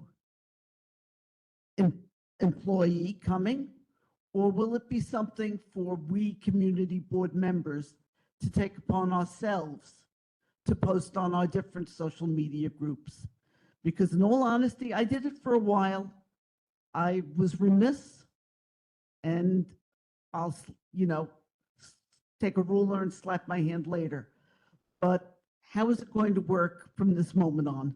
Sure, it's a good question. So there's a couple of things. First of all, Heather basically handles all of our social media right now. So it's a lot for one person. So obviously she shares as much as she can. She can't share every single thing that we send out. When we hire our new employee, which is delayed a little bit, they will be taking over the social media. So that will be a large part of their full-time job. So it will be much easier to post on social media. I don't know that they will be sharing in groups and things like that. They will share on the community board social media page. Then it's up to the community board members to like our Facebook page, like our X page. I keep calling it Twitter, but and then share to the groups that you're in, because we can't reach everybody.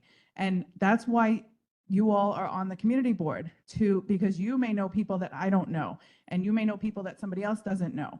So if we are sharing something with you, we expect you to then share it with people that you have connections with.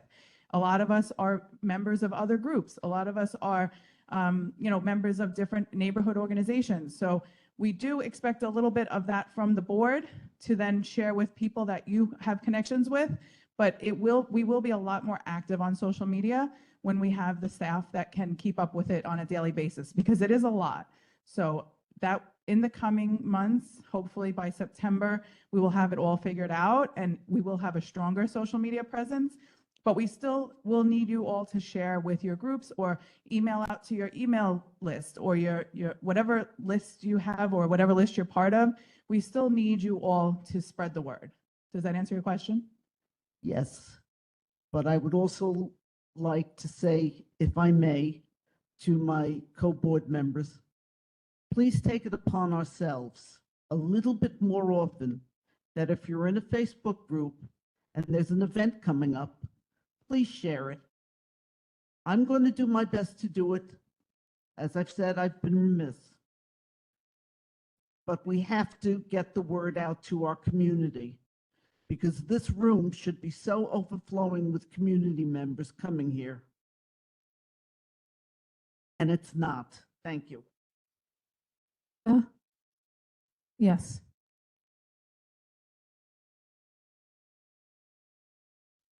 A quick request. Okay. PDFs are great. If you can convert them to JPEGs, I think it'll be a lot easier for us to blast it out within our own private social media, because PDFs, I'm just talking from, a lot of people don't know how to do that from tablets and so forth. We will try. But Okay. I have been told by a lot of people that PDFs are easier to open on all devices. So I guess it depends what devices you use. That's why we try to send everything in a PDF. We don't send Word documents if we can help it.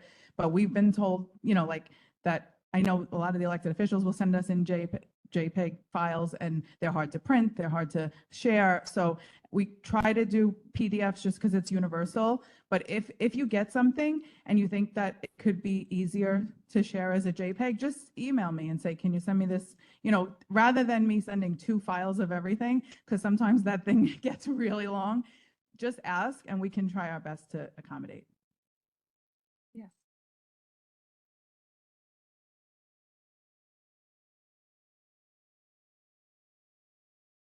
I guess this is the first time that I'm speaking. So, thank you. Hopefully not the last. Doubtful.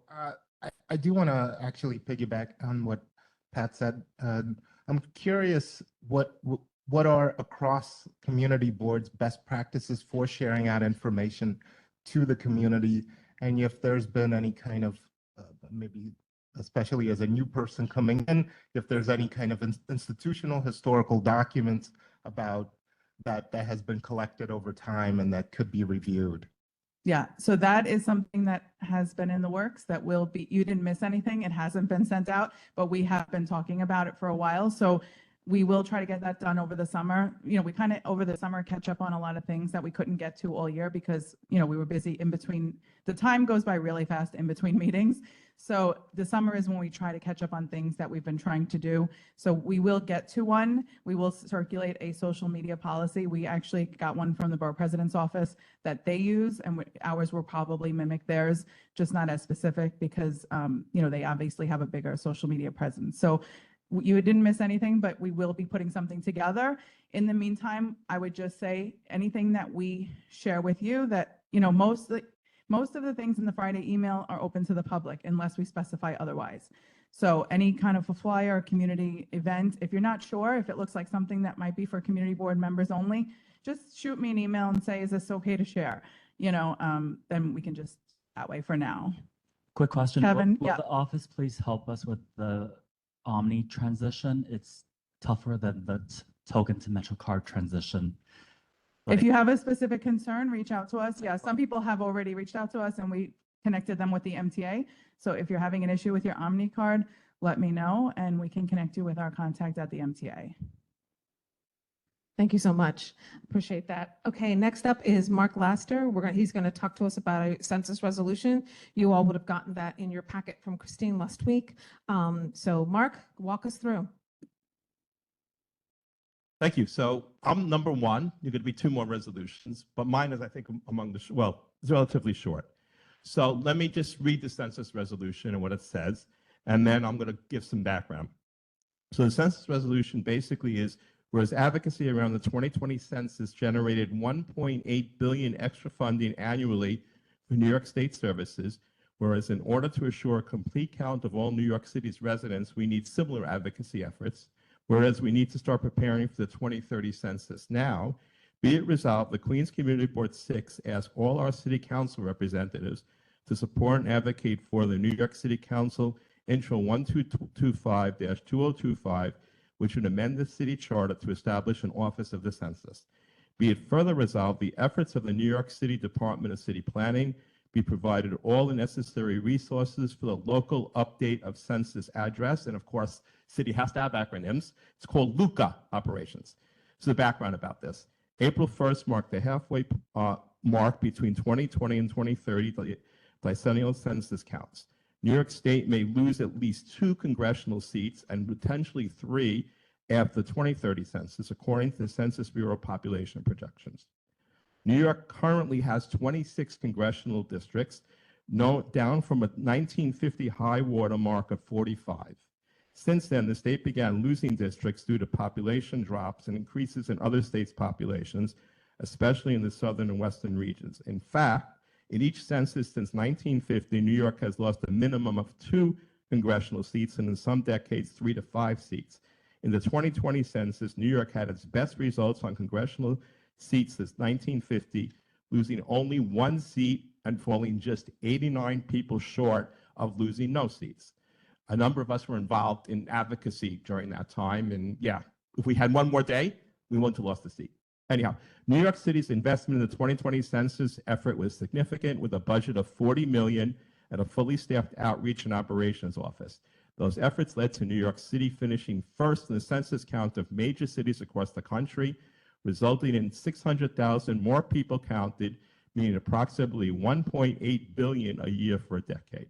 So again, this resolution calls for that we establish a permanent office of the census within city government, and that we're also funding LUCA efforts. So this resolution went to the executive committee because there really wasn't a specific committee that oversees it, and the executive committee passed it unanimously. So any questions about census? What? Okay. Pedro, and I guess Daniel.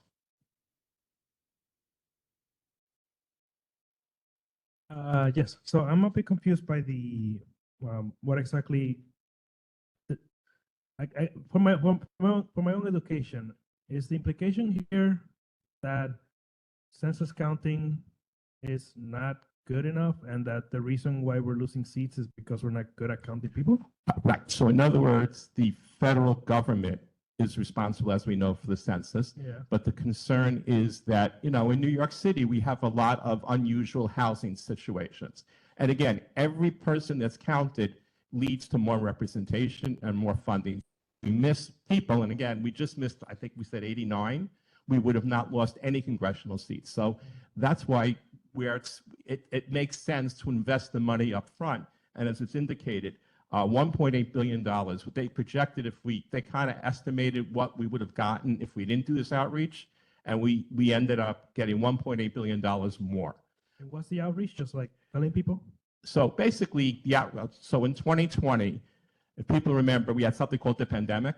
We had all these wonderful street plans, and of course, the day the census rolled out, everything shut down.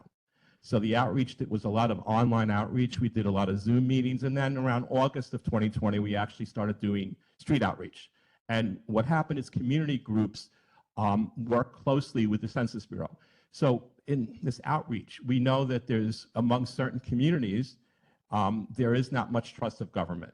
So the idea and the concepts was the community groups could work in conjunction with the federal government to kind of be the trusted voices to make sure. And again, the other concern is that in 2020, there was an attempt made to put in what was called the citizenship question, which was defeated. It was challenged to the Supreme Court. Supreme Court ruled it out. The concern in 2030 is, again, that's going to be proposed, and in this time, it's probably not going to be ruled out, which makes it even more challenging, given what's going on, to count everybody, because people are going to be concerned about filling out the census and what's going to be done with their information. So even the more reason to reach out now. So does that answer? Okay, Daniel and then Martha.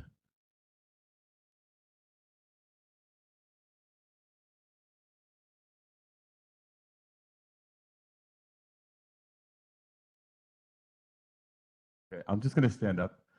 So actually, Mario, I'm very happy that this is on the table today. I mean, for discussion. I actually had the privilege to be on the LUCA team with the city planning department in 2016 and 2017. And so just so to answer Pedro's question a little bit more thoroughly, having been under the leadership of Joe Salvo when he was still at city planning. So there in 2010, I believe the story was that Astoria and I think parts of South Brooklyn, there were some tabulation errors that caused entire neighborhoods to be like not counted at all.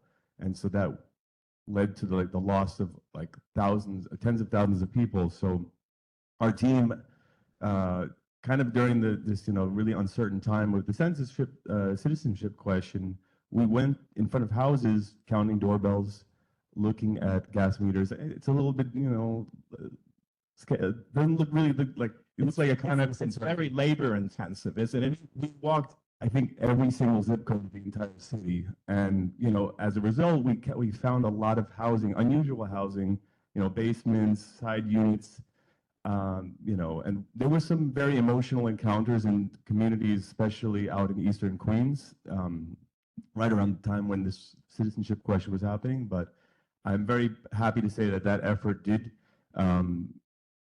inform the census to pretty much tell them where all these units were. So the census is actually heavily depending on all these municipalities to update their address file. It's the most in-depth piece of address information I think that you can get your hands on, but you have to have a reason, like a specific reason to have that data. So, but they don't really update it often. They rely on cities to do the groundwork. So that wasn't really a question. I just wanted to make a chance to say, like, this is a really important process and it needs to be fully funded. So Yeah, thank you, Dave. for the And opportunity.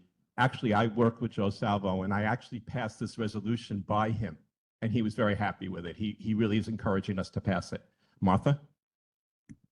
In lieu of everything that's going on now with ICE, I think that we really need to think ahead and project of another way to get this data, because you're not going to be able to talk to people. They're not going to be out forth and coming with information. The neighborhoods will shut you out because there is no trust. And unfortunately, I do see us losing a huge portion of our demographic because they're not going to answer the census. Right. Well, again, that's why even more the reason we start as early as possible. Anicia? I worked with Mark through the census. We started like a year and a half before the census. I just want to continue what Martha said. What's going on in this country right now was the result of the numbers on the census in the whole country. Project 225 got scared of the amount of Latinos that live in every state. And that's why they decided we need to get rid of the Latinos. Thank you. Right. Thank you. Any more questions? Effie?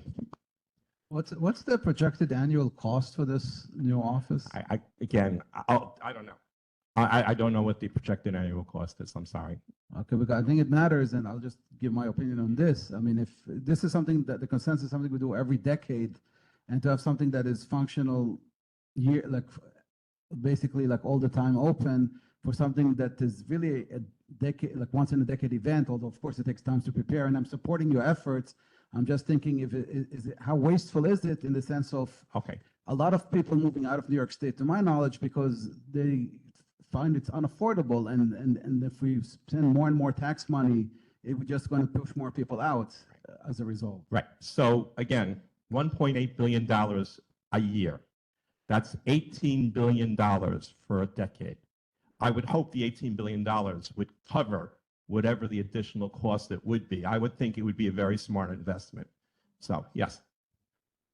So I don't, yeah.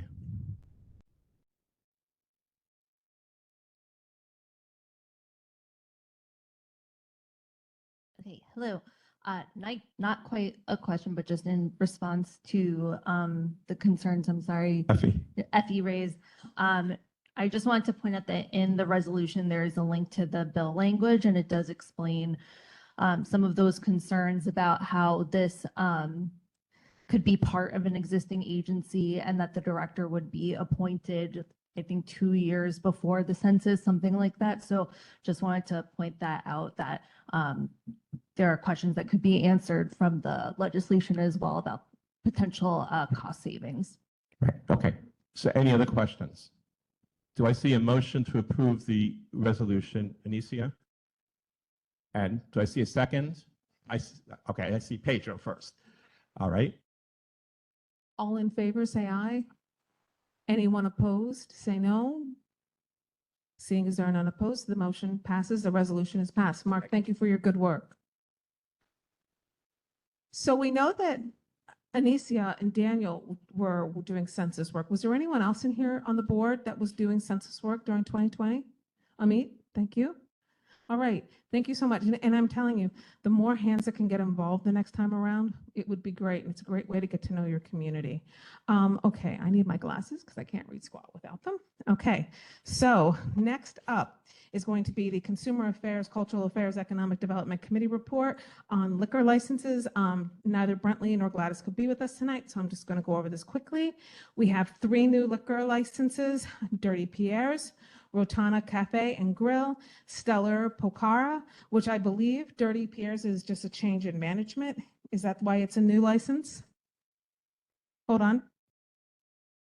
So we actually approved their liquor license, I think, last month or the month before, but they forgot to include their outdoor dining. Because they're in the gardens, they don't apply for outdoor dining through the city's dining out program, but they do have to get permission from the SLA to include it in their liquor license. So it's just an alteration because they didn't include their sidewalk, their outdoor dining on their initial application. Thank you. Okay, and then for our renewals tonight, we have, oh God. Okay, and I should know this because it's right on the block for me, but I can never say it right. Chebernachaya? I tried. Okay, help me, Diana. Yeah, thank you. Okay, I'm gonna go to the one I can't read. Star Siam, I apologize. Portofino, Tropics, and Five Borough Cafe. Are there any questions with any of these? Yes, Herbert? Oh, Seatown, is your question about Seatown? Seatown is not normally included on this list. Grocery stores do have to apply. That is not, you're not walking into Seatown and drinking while grocery shopping. Highly don't recommend. However, yes. Hold on. First of all, Herb, you broke the rules, man. You don't have a microphone.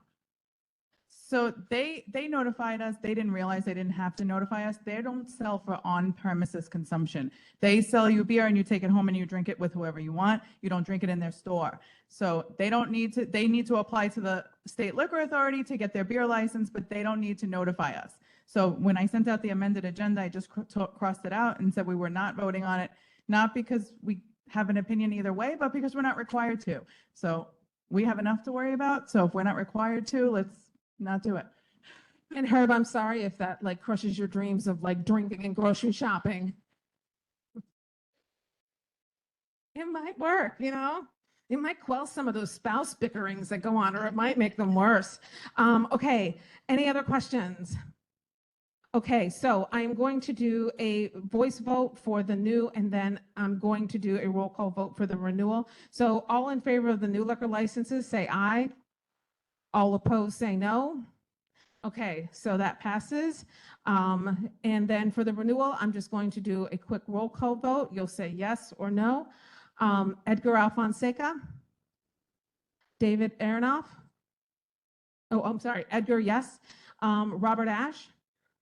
Robert, yes. Julia Fabila, absent. Anicia Ione. Anicia Ione, yes. Salwa Baida. Salwa Baida, yes. Kavish. Kavish, yes. Peter Beadle. Peter Beadle, yes. Howie. Howie, yes. LT. LT, yes. Kendra Clark. Kendra, yes. Latrice Davis. Yes. Okay, Latrice, yes. John Jaroszewski. That's a yes. Keith Engel, yes. Alem, absent, okay. Alrighty, okay. Carla Fuentes. Nicholas, thank you. Tamara. Andy. Niall. Mark. Kevin. Dr. Renee. Yes. Oh, yes. Pat Morgan. Jessica Porin. Great. Joy. Raj. Diana. Gary. Liz. Pedro. Sherry. Gladys. David Chance. Amit. Eugene's not here. Herb. I skipped you. Okay. No offense. Okay, Eugene's not here. Jean's not here. Daniel. Lou. Martha. Diana. Effie. And I'm a yes, except for Portofino. Okay. All right, so that passes. Okay, great. Great, okay. Now, next up will be Sherry Rolnick, who will be discussing the resolution from the Education Youth Committee. You guys would have gotten a copy of the resolution in your email from Christine. So Sherry's going to present the resolution changes. Sherry, that thing is 2.5 pages long. You do not have to read that whole thing. Mark's was really short, so we allow. But 2.5 pages, girl, it's too hot in here. So so everyone has had it. This is the second time, and folks, come whichever way you want. This is the second time we're discussing this. And we also offered up, I want to point this out, we offered and said, if you guys are really invested in how we're going to put this resolution together, you need to attend the meeting. So we really want tonight to be smart with our questions, give space for people who may have things that haven't been said before, but please, tonight, let's be thoughtful and understand that there have been ample opportunities to discuss this resolution. Thank you so much. Yes. Sidewalk dining before you can. I don't mean, before we move off the liquor licenses, which we kind of did, just wanted to say one thing for the benefit of the new members. You will see on your agenda every month that there are establishments that apply for outdoor dining with the DOT. We do not vote on those simply because we don't have enough time. When the legislation was written, they only give us 30 days. Some of them are 40 days to comment. Unfortunately, due to the nature of our community board, that's not enough time from one meeting to the next. So when we first started getting these applications, it was determined that the Transportation Committee and the Consumer Affairs Committee would be notified of the applications. If they had any comments or any concerns, they would let us know, and then we would bring them up. And we put it on the agenda so that if any of you have any concerns, you can feel free to bring them to us. But we don't take an official vote. All right. Hi, everyone. My name is Sherry, and I am the chair of the Education and Youth Committee. As Heather said, everyone should have received a copy of the resolution by now. So, the last time we presented this resolution, we received a lot of feedback on making this resolution more inclusive. As Pat reminded us this evening, we are here to vote for our community, not for ourselves. So we heard you, our community, and we have taken your notes and implemented them. To implement your comments, I asked members of the Exec Committee, Peter Beadle and Mark Laster, to work with me and the Education Committee. Together, we created the resolution before you. Instead of creating two resolutions as discussed, we created one resolution that emphasizes the importance that all schools should recognize, celebrate, and acknowledge all months, nationalities, and backgrounds equivalently. This resolution is about providing a better environment for our children, an environment that fosters understanding of cultural and ethnic differences. All nationalities and backgrounds should be included in our students' education, but that's not happening right now. Instead, the recognition of certain heritages and heritage months is not equivalent among various local schools. As a multicultural society, we need to support each other, especially during these difficult times. This will not necessarily fix what is happening today, but it will do the best to ensure that we as a society do not go back to such times ever again.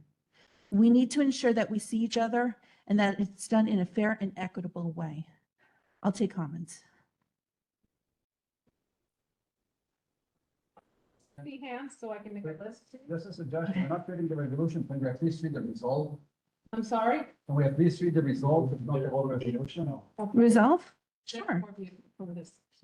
And everybody received the copy of the entire resolution in your email. I'm trying to be environmentally conscious and not print every single thing. Okay, go ahead.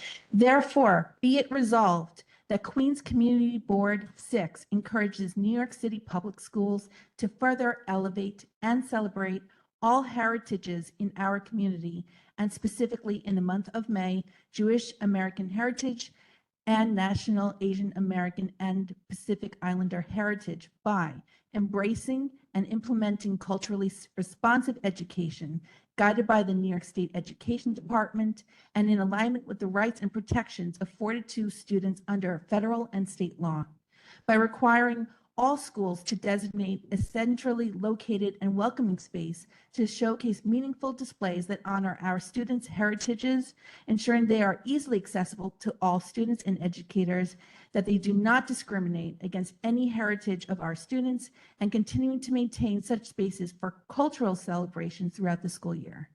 Providing accessible resources and guidance to support all New York City public schools in recognizing and uplifting these heritage months alongside the full spectrum of cultural observances included in the DOE's social studies curriculum in a sustained and meaningful way throughout the year. Ensuring the intentional lesson planning and implementation of this program at all grade levels. Continuing to support and invest in inclusive education initiatives such as Hidden Voices that broaden students' perspectives, cultivate understanding, and deepen appreciation for the diverse cultural tapestry that defines and enriches our city. Okay, I want to see hands. Okay, so I see Mark, Peter. Okay, Pat, Kendra. Sweet Jesus, okay. Effie, Raj, is that Raj? Did I see your hand? Okay. Who else? Herb? Okay, who else? Okay, Carla, right? Thank you. Sorry. And anyone else? Okay. Help me, Gary. See, the problem is when I'm calling your name for roll call, I'm not looking you in the face, I'm looking at my paper. And I'm also abysmal with names, so therefore the grace of God go I. Anyone else besides after Gary? Okay, so let's start with, if we can keep this succinct and one question, okay? We're not doing like the 4 series part questions, okay? One really hot question, okay? Okay, put you at the end, okay, great. Mark, you go first. So yeah, I just first like to thank Sherry that as people here a few months ago, Sherry, there was a lot of comments, and at the youth committee meeting, there were a number of people who came to that youth committee meeting to give inputs into this resolution.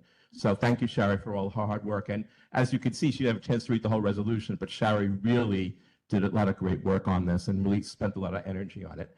What I wanted to focus on, though, is so back in 2003, the Queensborough president, Helen Marshall, created something called the Queens General Assembly, a group representing communities across the borough.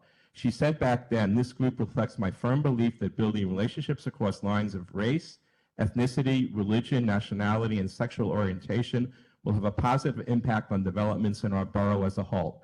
I am proud to announce, after checking with the borough president's office, CB6 has more delegates and alumni than any other of the Queens community boards on the current Queens General Assembly.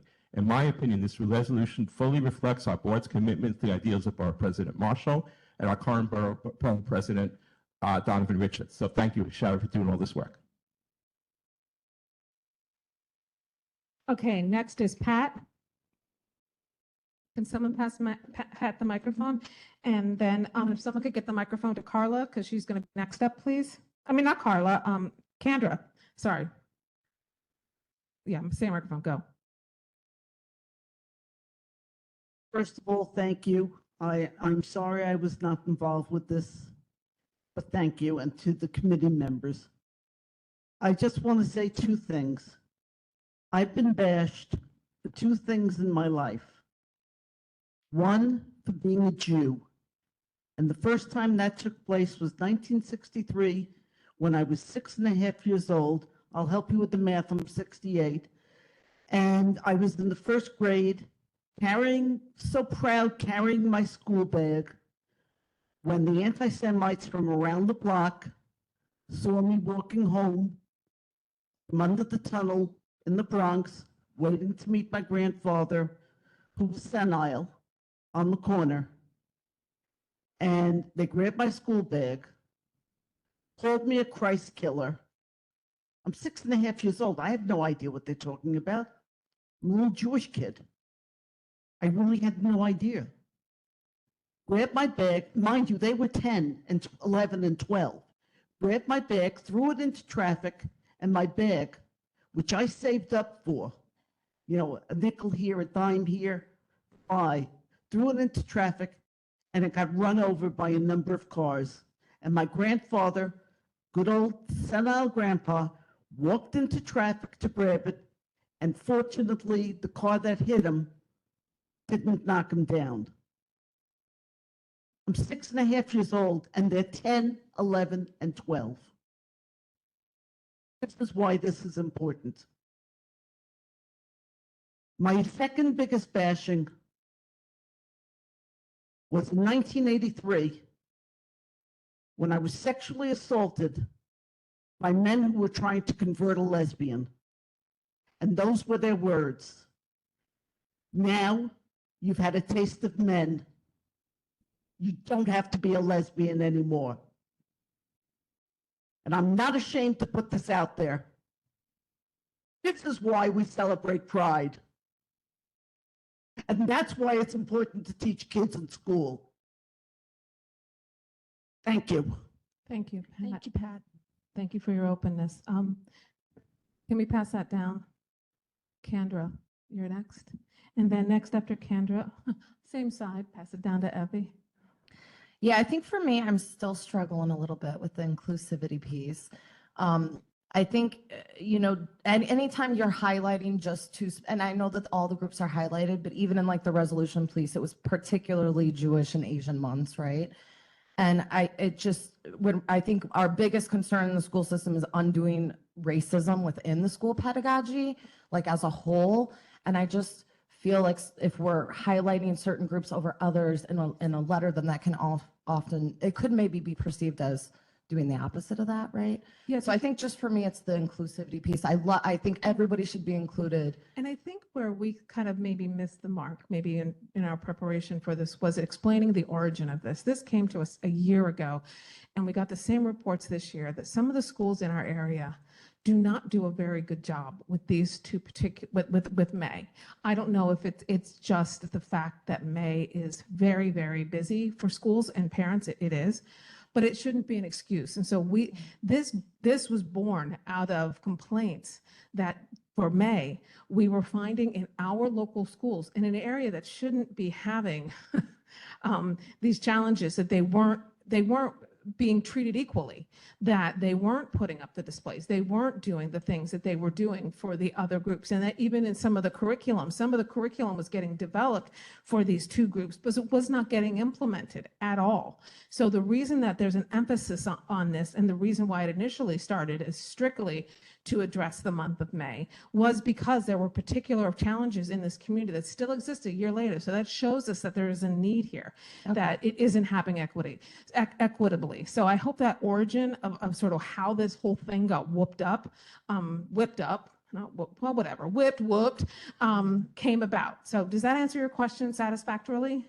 It does. I hope that the education subcommittee can go further, in trying to really undo racism within the school pedagogy across the board, right? Yeah. And we need to do that in all of our systems. Yeah. So the more that we can really highlight those things, and I think sometimes too, there are different groups that maybe won't bring those complaints about, right?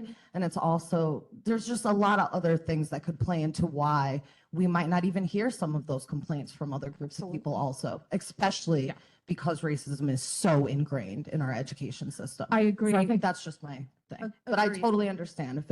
If that's why it came out, then that makes me like understand more. Thank you Thank so you. much, Kendra. Effie? So I'm trying to think how to say this carefully. It's not that I'm opposed to the resolution as it is.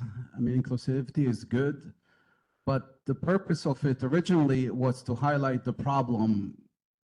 And it was especially what's going on with hate crimes against Jews in New York City, hate crimes against Jews have been more than all other groups combined in the past year, or past year and a half almost at this point.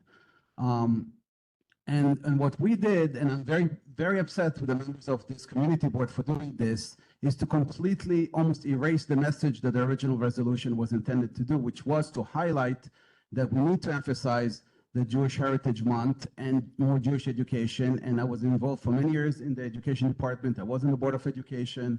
Black History Month in February, well celebrated. Women's Month in March, Pride Month in June. In May, almost nobody knows that it's even Jewish Heritage Month. Last year, the chancellor, he actually sent a message congratulating the Asian Heritage Month, didn't mention the Jews, only Asians. This month, I was invited to tweet at the headquarters of the Board of Education for the Jewish Heritage Celebration. I think there were about 20-something people there, like almost nobody knew about it. And the whole purpose of this resolution was to highlight this problem, the anti-Semitism that's going on, and the education required to address the issue of anti-Semitism. And when we dilute it by including everybody, I'll give you a simple example. Imagine we want to save the bald eagle from extinction. And then we say, no, wait a minute. All animals are important. Why should we focus only on the bald eagle? And that's what I feel we're doing here. But by including everything, we actually, I don't see even a purpose to this resolution. Like, what are we doing? We're saying that we're supporting everything? Like, of course we support, like, who's not supporting? Like, you know, like I think it's like an unnecessary resolution, the way that it's morphed into. By including everything, we really including nobody. That's the way I feel. I think we should really emphasize the original purpose, which was to, how do we educate people to reduce anti-Semitism in the city? And it starts with education of the children in the schools. And I think we completely missed the purpose with this latest resolution. Okay, next I'm going to call, thank you for sharing that. Next, I'm going to call on Raj. If we could pass that, thank you. This is the first time I'm speaking. If I don't frame my words properly, please forgive me. It's fine. Okay. So I was just thinking that I hope you all remember that during our classes, we used to have moral science classes in the beginning. And they used to learn how to respect all other human beings and respect for other cultures. And so can we suggest the education department that if one class is done like that, so that along with those cultural programs which you are suggesting, it'd be helpful. And also in the beginning of the class, if there could be a meditation class where the kids can calm their mind and do some better work. That's my suggestion. Thank you. Thank you. I just want to address something. There is a curriculum that the school has had rolled out for a long time called Respect for All, where they do a variety of things within that broad work. And that is across the board from elementary school through to high school. And it applies differently, but it is a respect for all. It is meant to amplify diversity, because as you will see, even in this resolution, not every ethnicity gets a month, you know, and that's fine. I guess, I don't know. So I think what they do in this Respect for All is teaching kids how to respect one another. And I remember seeing it when my children were in school, and I believe that they still do that today. So I do want to share that. As far as meditation, it would be awesome if our kids had time to meditate. Okay, next up I have Herb and then Carla. So if we could now get Carla the microphone, get Herb the microphone. Herb? I sent an email with my. Yes, you did. So go ahead. Tell us what your suggestion is. Okay, my suggestion was that once we pass this resolution, it's within New York City. I wanted it also to be mentioned by our congresswoman, and also by the senators in Congress, just to mention that we're passing such a resolution, because what's going on now is soon the resolution will be illegal. So Herb is making, can I read this for you, Herb? I have your language. Is that okay if I do that for you? The final version, right? Yes, the final version. And then because this is, I think, we've decided it's friendly, yeah? Okay. As exemplified in the work of this community board in the most diverse borough in the United States of America, we request that our Congressmember Grace Meng and our U.S. Senators Schumer and Gillibrand, actually, we're going to have to add Greg Meeks to that, because I think he is also a Congress member in this district, because he's got part of Forest Hills. So we'll have to add Mr. Meeks. Okay. Okay. So, and U.S. Senators Schumer and Gillibrand make known our resolution in Congress. This will in some way show our continued commitment to the diversity and differences within our community. So do I have a motion to approve this to be added to the, it's friendly, so it goes right in? Okay, it goes right in? Okay, okay, great. So are there anyone opposed? Okay, good, so we're good. So this will go in and we'll add this to the final version. Okay, next, Herb, thank you. Thank you so much for working with us on that. Carla. Hi there. Okay, I'm going to ask this question as a new member because I'm actually curious about the policy side of this. And I'm also saying this as a member of the school leadership team for PS 174, as our illustrious chair also used to be on the SLT there. I'm specifically looking at clause 2, where it states by requiring all schools to designate a centrally located and welcoming space. Is there funding available? I guess I'm trying to understand, this essentially by saying we are requiring all schools, this is an unfunded mandate. We are saying you have to do this, but this board is not allocating funds to do that. And I say that as our school does not have the funds for a number of things, including a social studies program. So I guess I'm trying to understand, what is the process when we as a board say we are requiring an organization or a school to do something? Does then that mean that we also try to set aside funding for that in the process? Because otherwise it's kind of a toothless, in my opinion, is a toothless directive. What happens is it goes, our resolution, we're resolving that we want our elected officials. So then this goes to the elected officials as an action that we want them to take. And it would be up to them at that point. Because again, as we've said with our budget parties, we don't have a checkbook as much as we'd like to have a checkbook. Correct. But what we do is this will then get sent to all of our elected officials along with a very brief letter. And our hope would be, although I'll be honest, it doesn't always happen, that they would then pass legislation to make sure that important pieces of curriculum like Hidden Voices gets funded, like social studies gets funded, like having the funding to do these displays in the school. Because I do think it has to be noted that a lot of these displays are paid for out of teachers' pockets and not out of any kind of fund that the school does have. So that's how the back end works. Okay, no, that's important to know because A, as a new member, I want to understand the process, and B, as a person that does the budgeting for the school, when you are told that you have to do something but there's no money involved, we're going to kind of stare at you blankly and say, unless you're handing us a check, I don't know how to implement this. And that's a very fair criticism. Okay.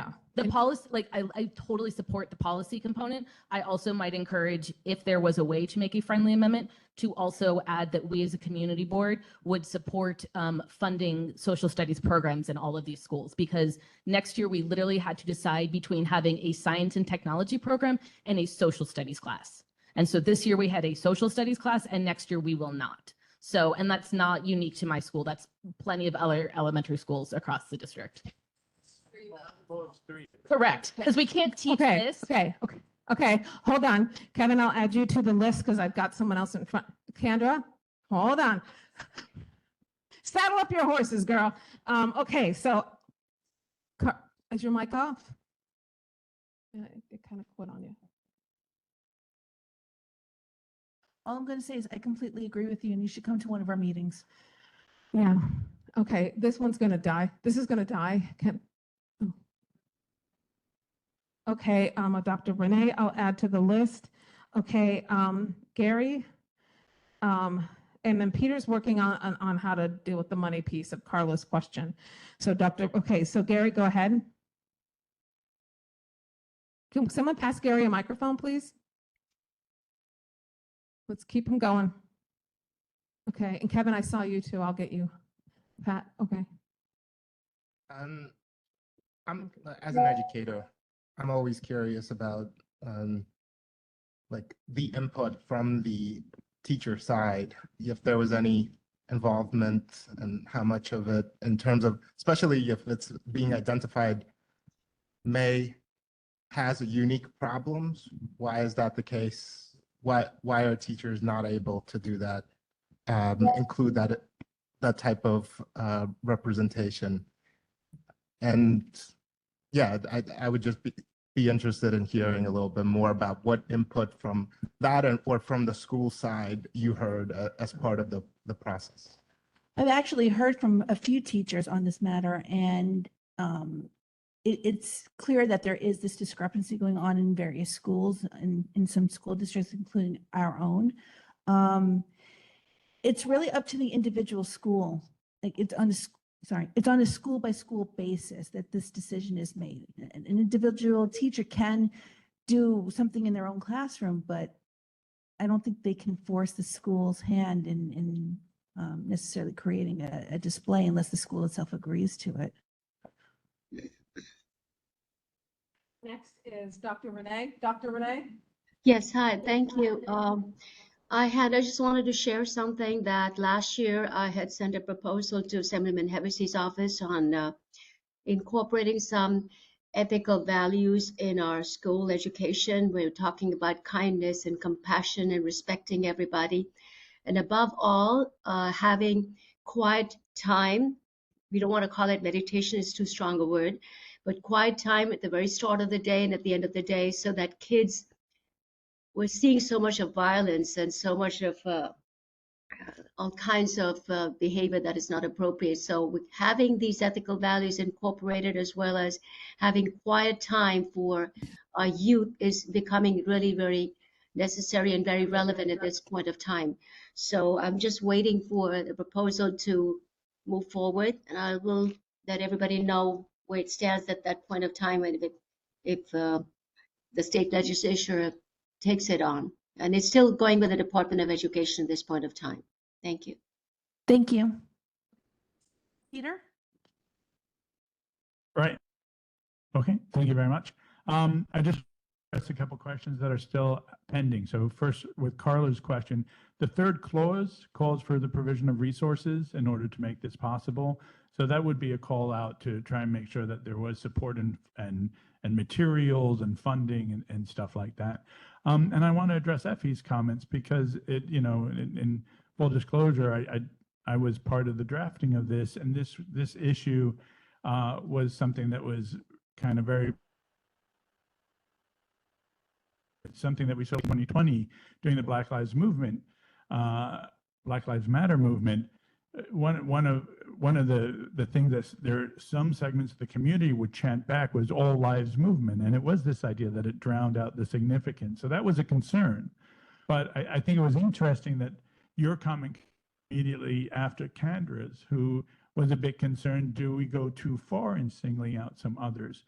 And I think between the two of you, you've kind of bracketed the difficulty in writing this resolution, which was to kind of walk the balance between the two. And so the front half of the resolution, actually the front 3/4 of the resolution, all the whereas clauses, really kind of makes the case on exactly what you were talking about, Effie, about how we have this huge surge in violence of anti-Semitism and against Asian and Pacific Islander folks. And that this is something that we really need to address. And then also there was a temporal context here, because as Heather's already explained, this started last year, and this motion originally was intended to come before the month of May. So that's why, because we were seeing in the community that these two groups, for whatever reasons, and I don't think any of it was bad, but for whatever reason, we were getting reports that for these two groups, those bulletin boards were not highlighting these groups. So we wanted to make sure that happened, but we want to make sure also that, you know, we see these same issues come up in different places for different heritages and ethnicities. And so the way that we struck the balance was to highlight exactly the point you made, Effie, and the whereas clauses, so that this is publicized and this is known and people need to confront that, but then make the be it resolved section more universal, because we understand that this has application universally, and that all of our communities at one point or another can become victim as much as become the victimizers. And so we need to educate ourselves together. And so that's why we end up drafting it this way. It wasn't to dilute what's happening with anti-Semitism and with attacks on API folks. It was to try and strike the balance, because one of the things that is clearly lacking in society right now is finding the balance and working together. So I just want to put that out there as a context between how we arrive at this spot. and why we end up drafting this as a single resolution rather than having two different ones, because then we'd have this other problem in which we only had the Jews and the Asians over here and everybody else over there. And that cannot be allowed to stand, right? Because that divides all of us. So that's what's going on behind all that. Okay, Kevin, you have something additional to share? Yeah, I believe we're still doing the work around budget priorities on the education committee, and so we might want to add a budget expense around funding social studies curriculum for K through 5. I think that's a legitimate concern that was raised. It did come up during our discussion, during our committee discussion, like there's not, like, social studies is the stepchild when it comes to math and reading is really important, and we get that. But I'm sure as community board members, like, we must embrace social studies at some point in our lives, and because it's so important, right? You know, learning about civics, learning about America, learning about our different communities, it's so important. So I'm ready to vote. The Education Committee can discuss that at the meeting at the end of this month. They are having a meeting. Part of that meeting is going to be a presentation, by the way, from SCA on the Forest Hills Annex, which is kind of exciting because they're so crowded. And lastly, Liz, and then we've got to go to a vote, guys, because I've got one more resolution. Okay, it's got to be brief, my friend. Okay, Liz first. Yep. And we have a bunch of electeds, and no one's running out the door before the electeds are done, please. Go. Okay, thank you. I'll try to be quick. I just wanted to note that I'm an attorney that just happens to be experienced with legislative and regulatory drafting. And I think everyone that worked on this did a really great job threading the needle between wanting to be inclusive, but also highlighting specific communities' issues. That said, I do think that with Carla's comment, part of what could fix the issue is by, in clause 2, starting it from designating, because it does, you know, in the therefore be it resolved clause, it's, you know, to encourage by, and then it starts to by requiring. And so I think maybe to solve that particular issue that it seems like we're, you know, requiring, you know, something that would need to be funded, we're simply encouraging the designating of that area. So that just a suggestion for that. The sentence begins, designate. Designate all schools to designate.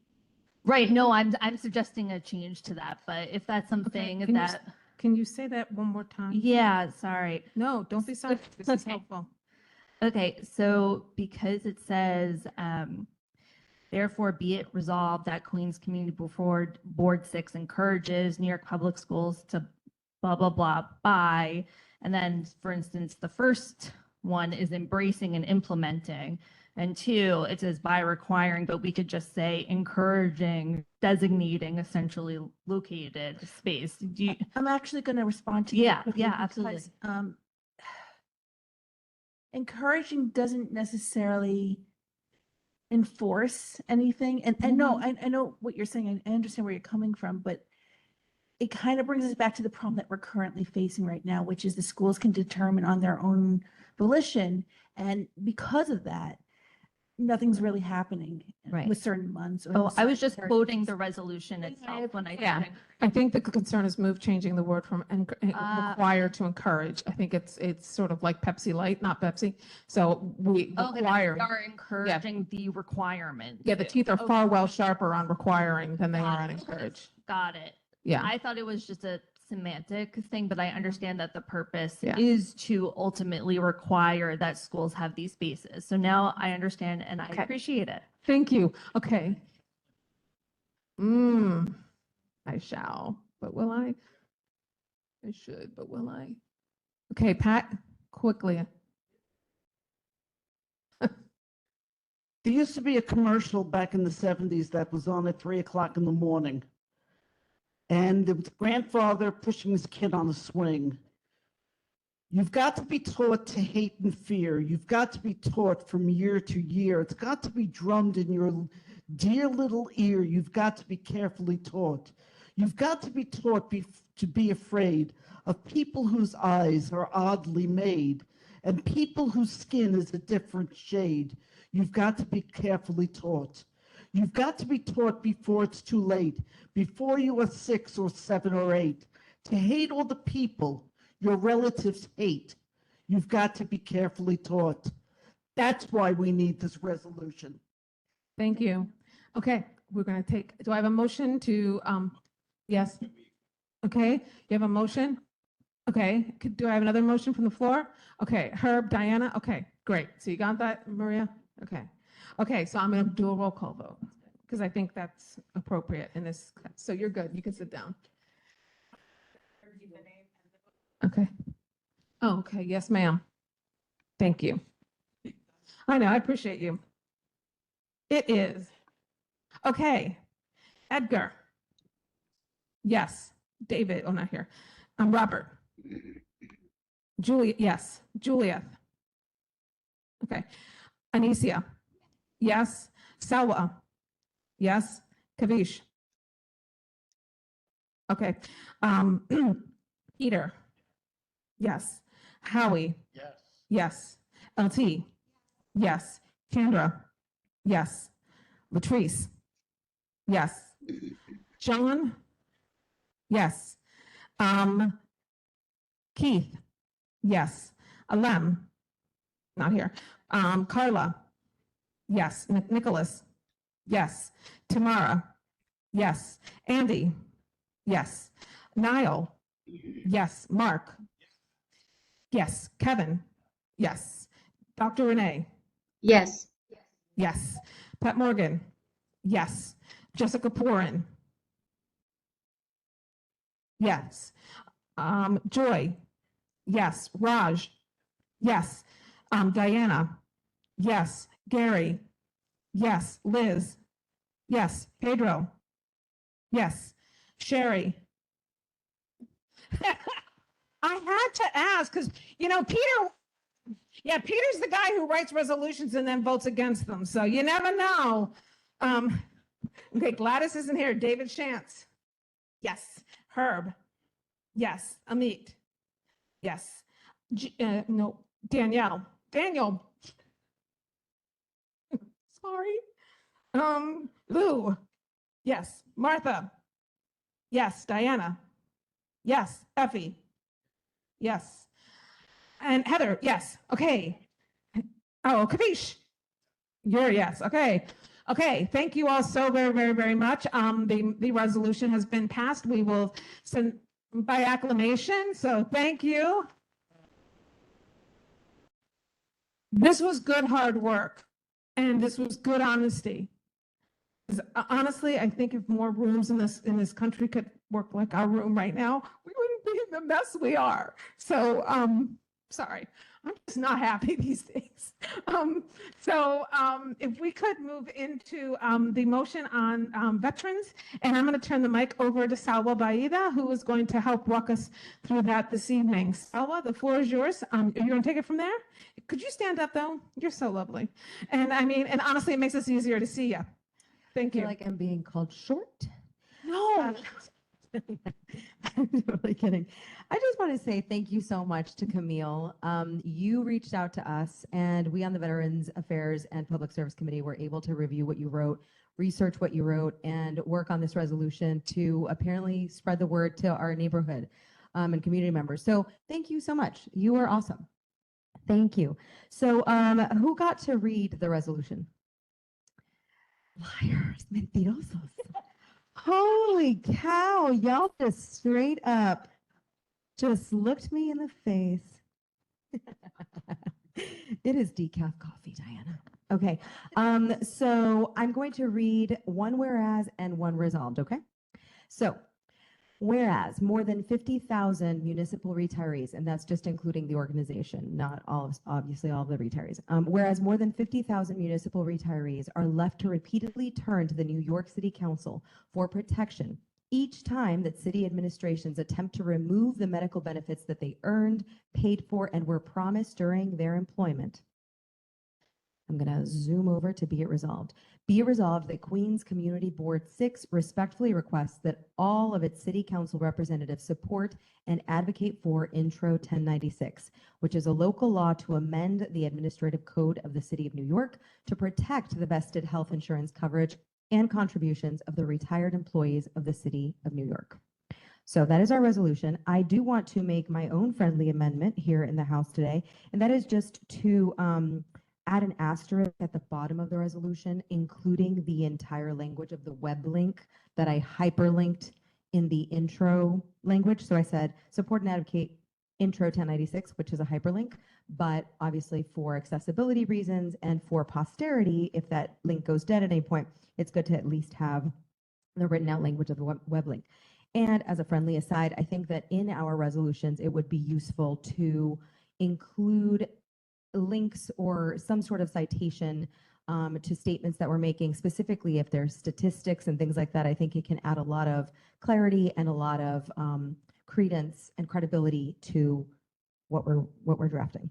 Okay, cool. So I think that's it. Yes, Heather, see that? Any questions, any comments, any notes? What's up, Liz? Hi, first I want to say the New York City Public Service Retirees Organization, you're all heroes. My mom has been keeping me in the loop in this fight, and we are thrilled that the court case was won.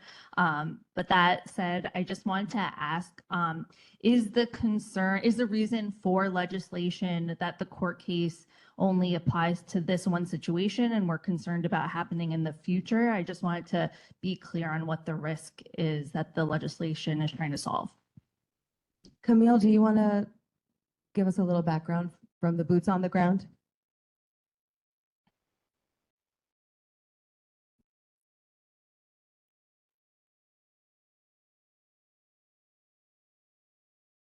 Thank you. Sorry. The last case was heard in the New York State Court of Appeals court in the state, where the oral arguments were heard. I think it was April 17th. We're waiting for that decision, so it's not over yet.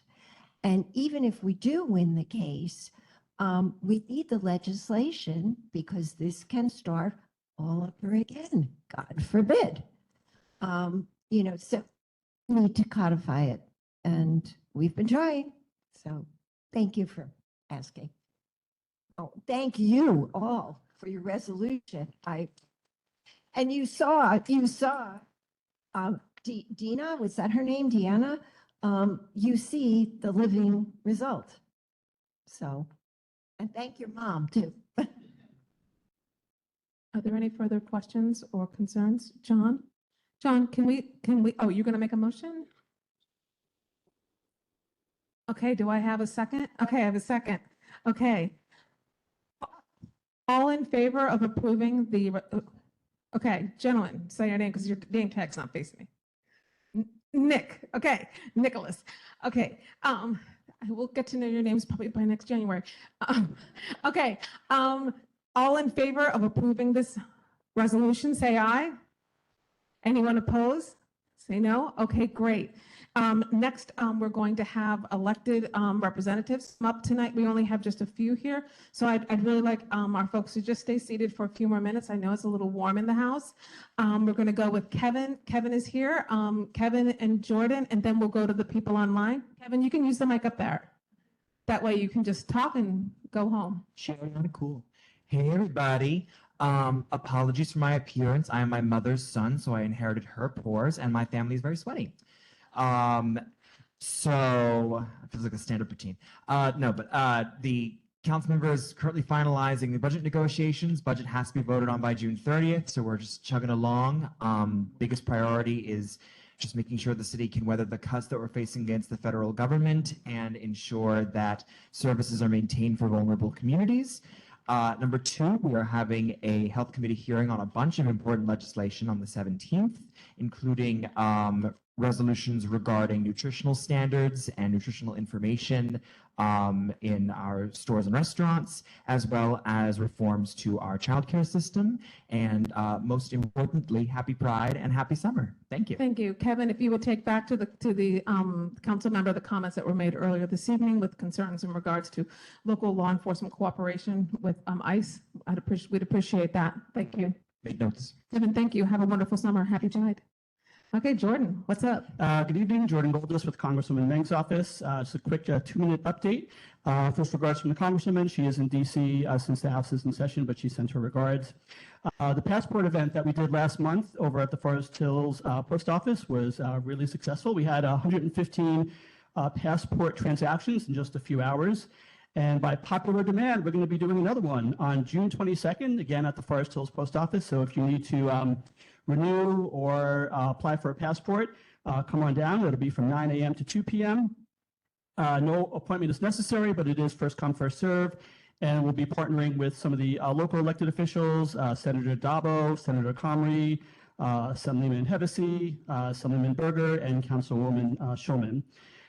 Speaking of the Forest Hills Post Office, we got a complaint last week that the grass and landscaping was overgrown and not being kept up. Thank you, Christine, for forwarding that complaint over to us. So we reached out to the Postal Service, and over the weekend, the lawn was mowed, the hedges were trimmed, so it looks a lot better now.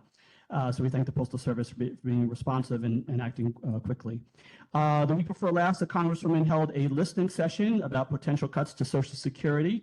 We had representatives from local organizations, some constituents speak about how possible cuts may impact them.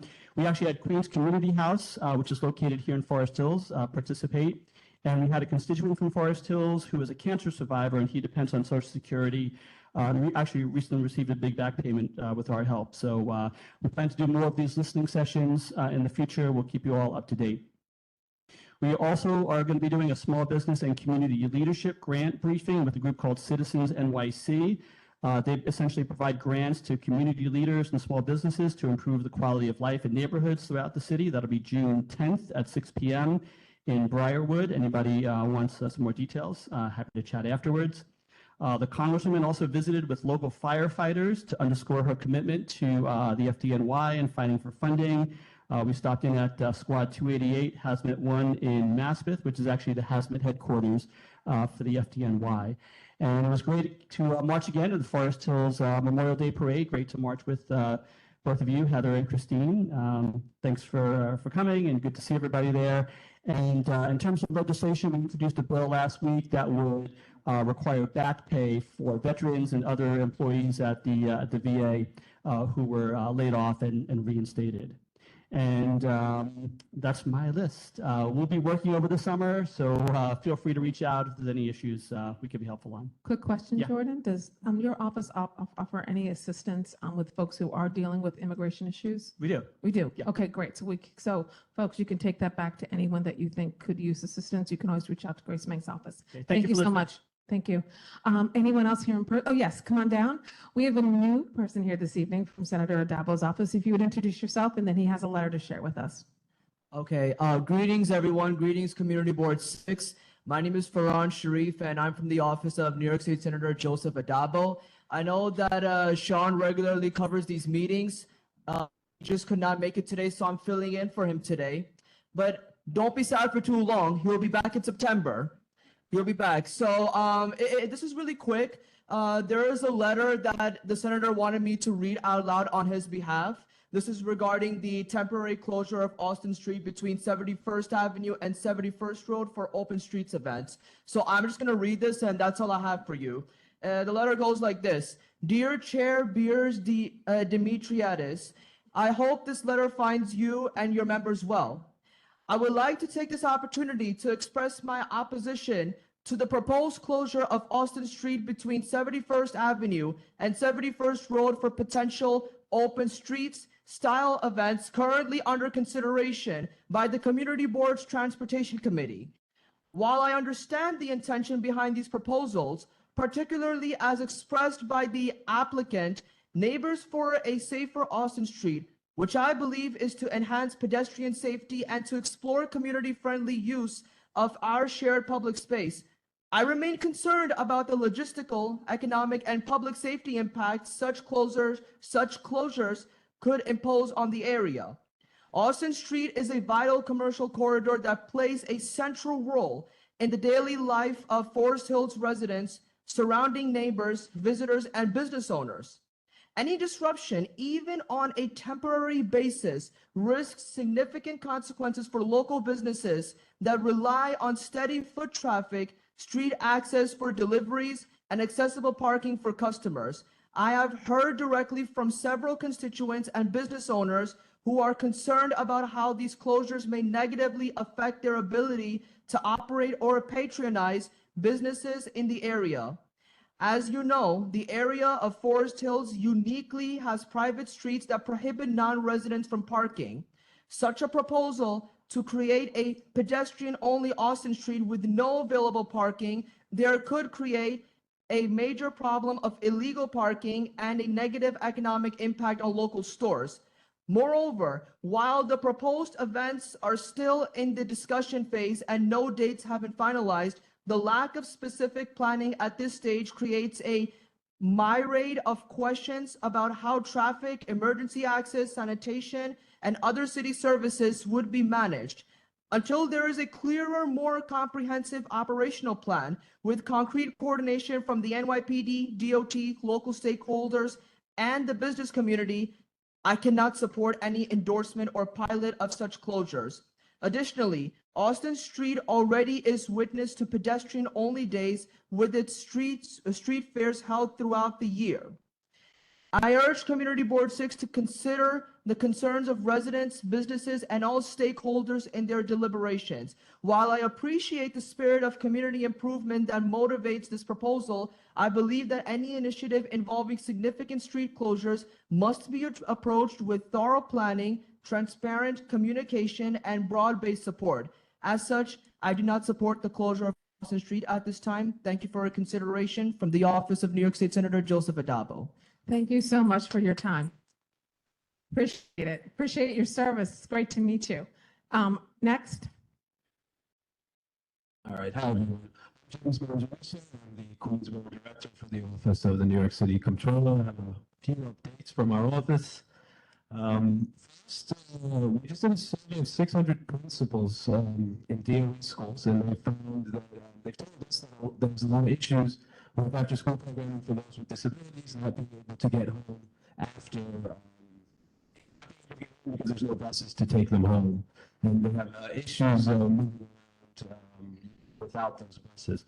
So this is we have some ideas of how we can fix that. That's like not quite a full audit, but it's you know, an investigation that we did. We also just put out a paper with resources about how to stay cool when the summer comes out. It's called Heat Kills, and it actually details how many people die in New York City, what the causes are, how the city can support certain programs and create programs to make sure people are dropping dead because of heat, and making sure that there's some sort of legal right to have cooling in the similar way that there is for heat in the winter.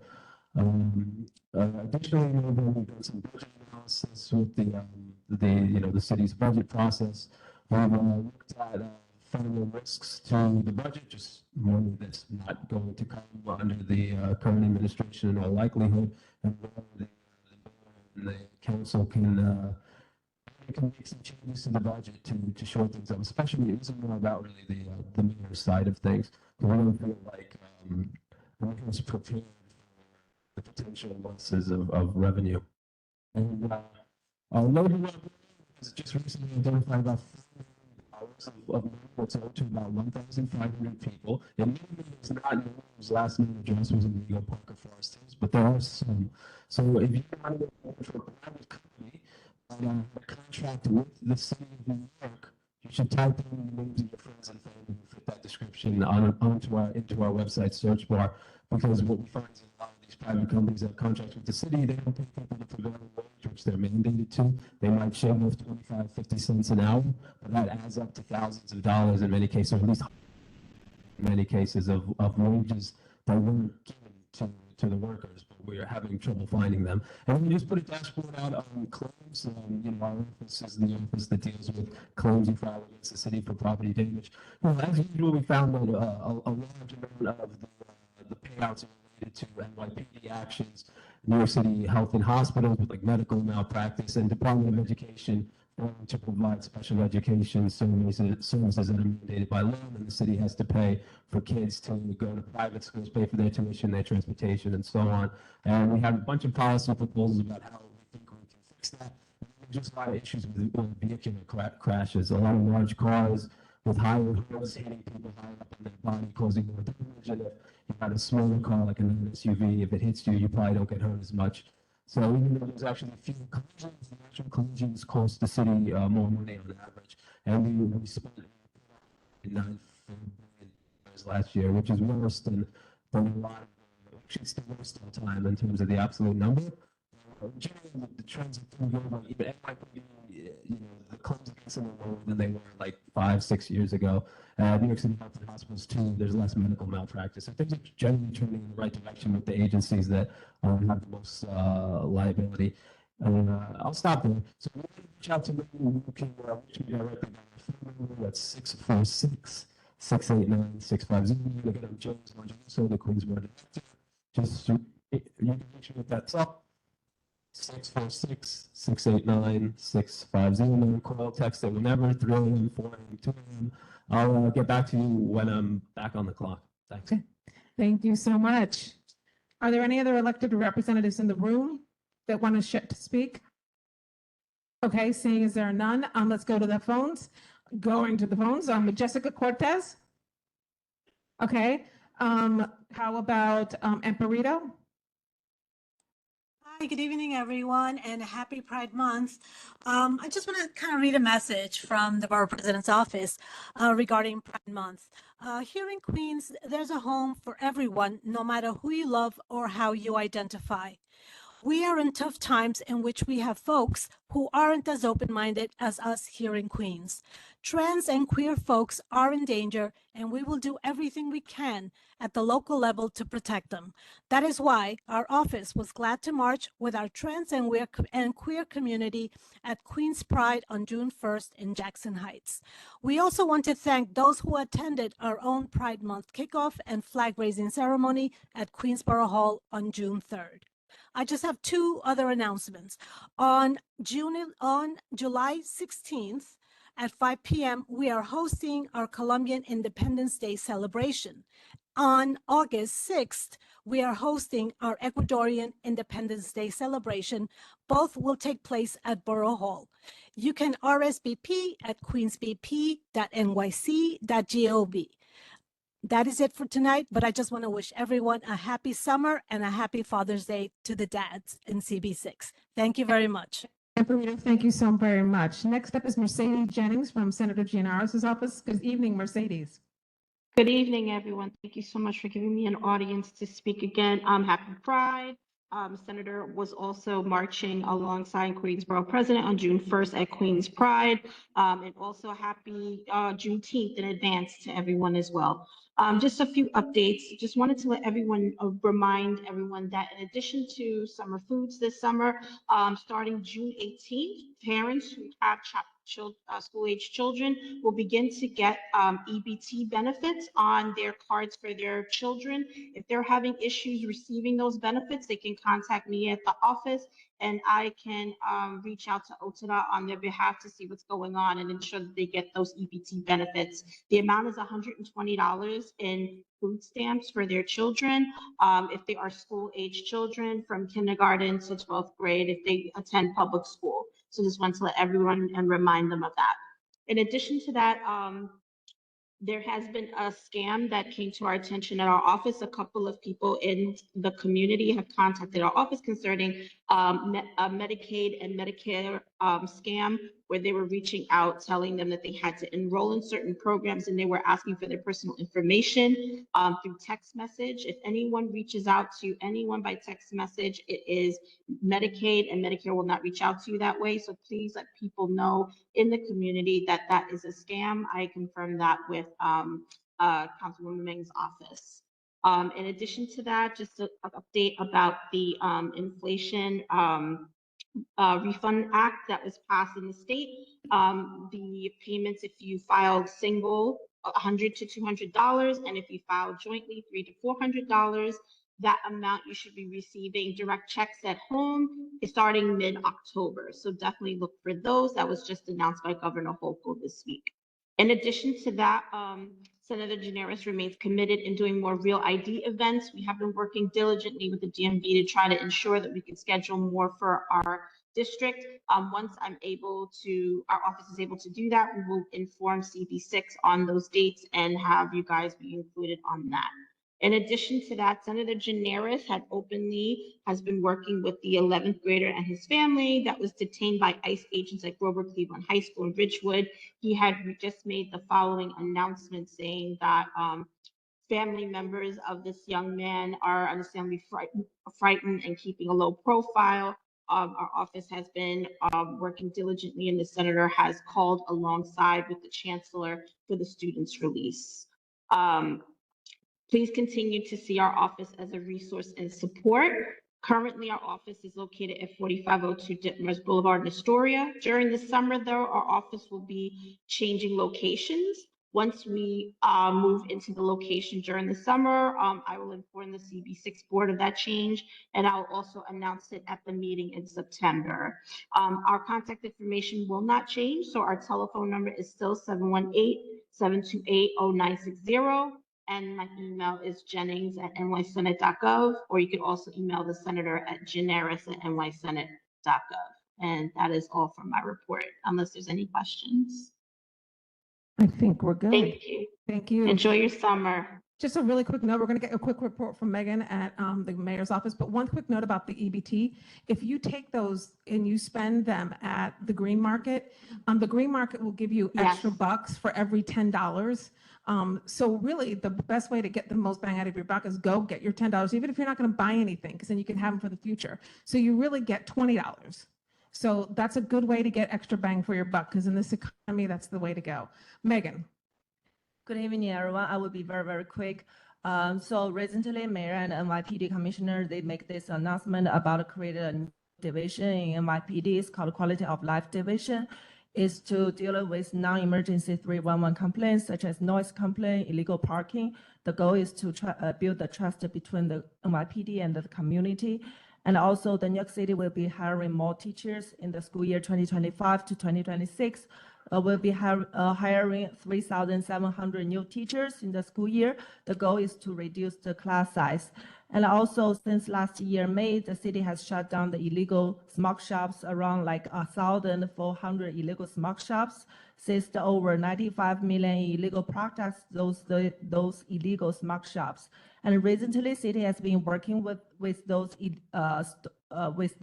owners to reopen the sealed and vacant stores, allow them to either apply to operate as the legal smoke shops or a different types of small business. Thank you. My name is Megan, the Queensboro Director from Community Affairs Unit. Thank you. Thank you. Happy Thank you, summer, Megan. everyone. Thank you, Megan. Have a wonderful summer. A quick thing from Peter Beadle, and then we're going to adjourn. So just hold your horses. You're going to want to hear this. Really are almost there.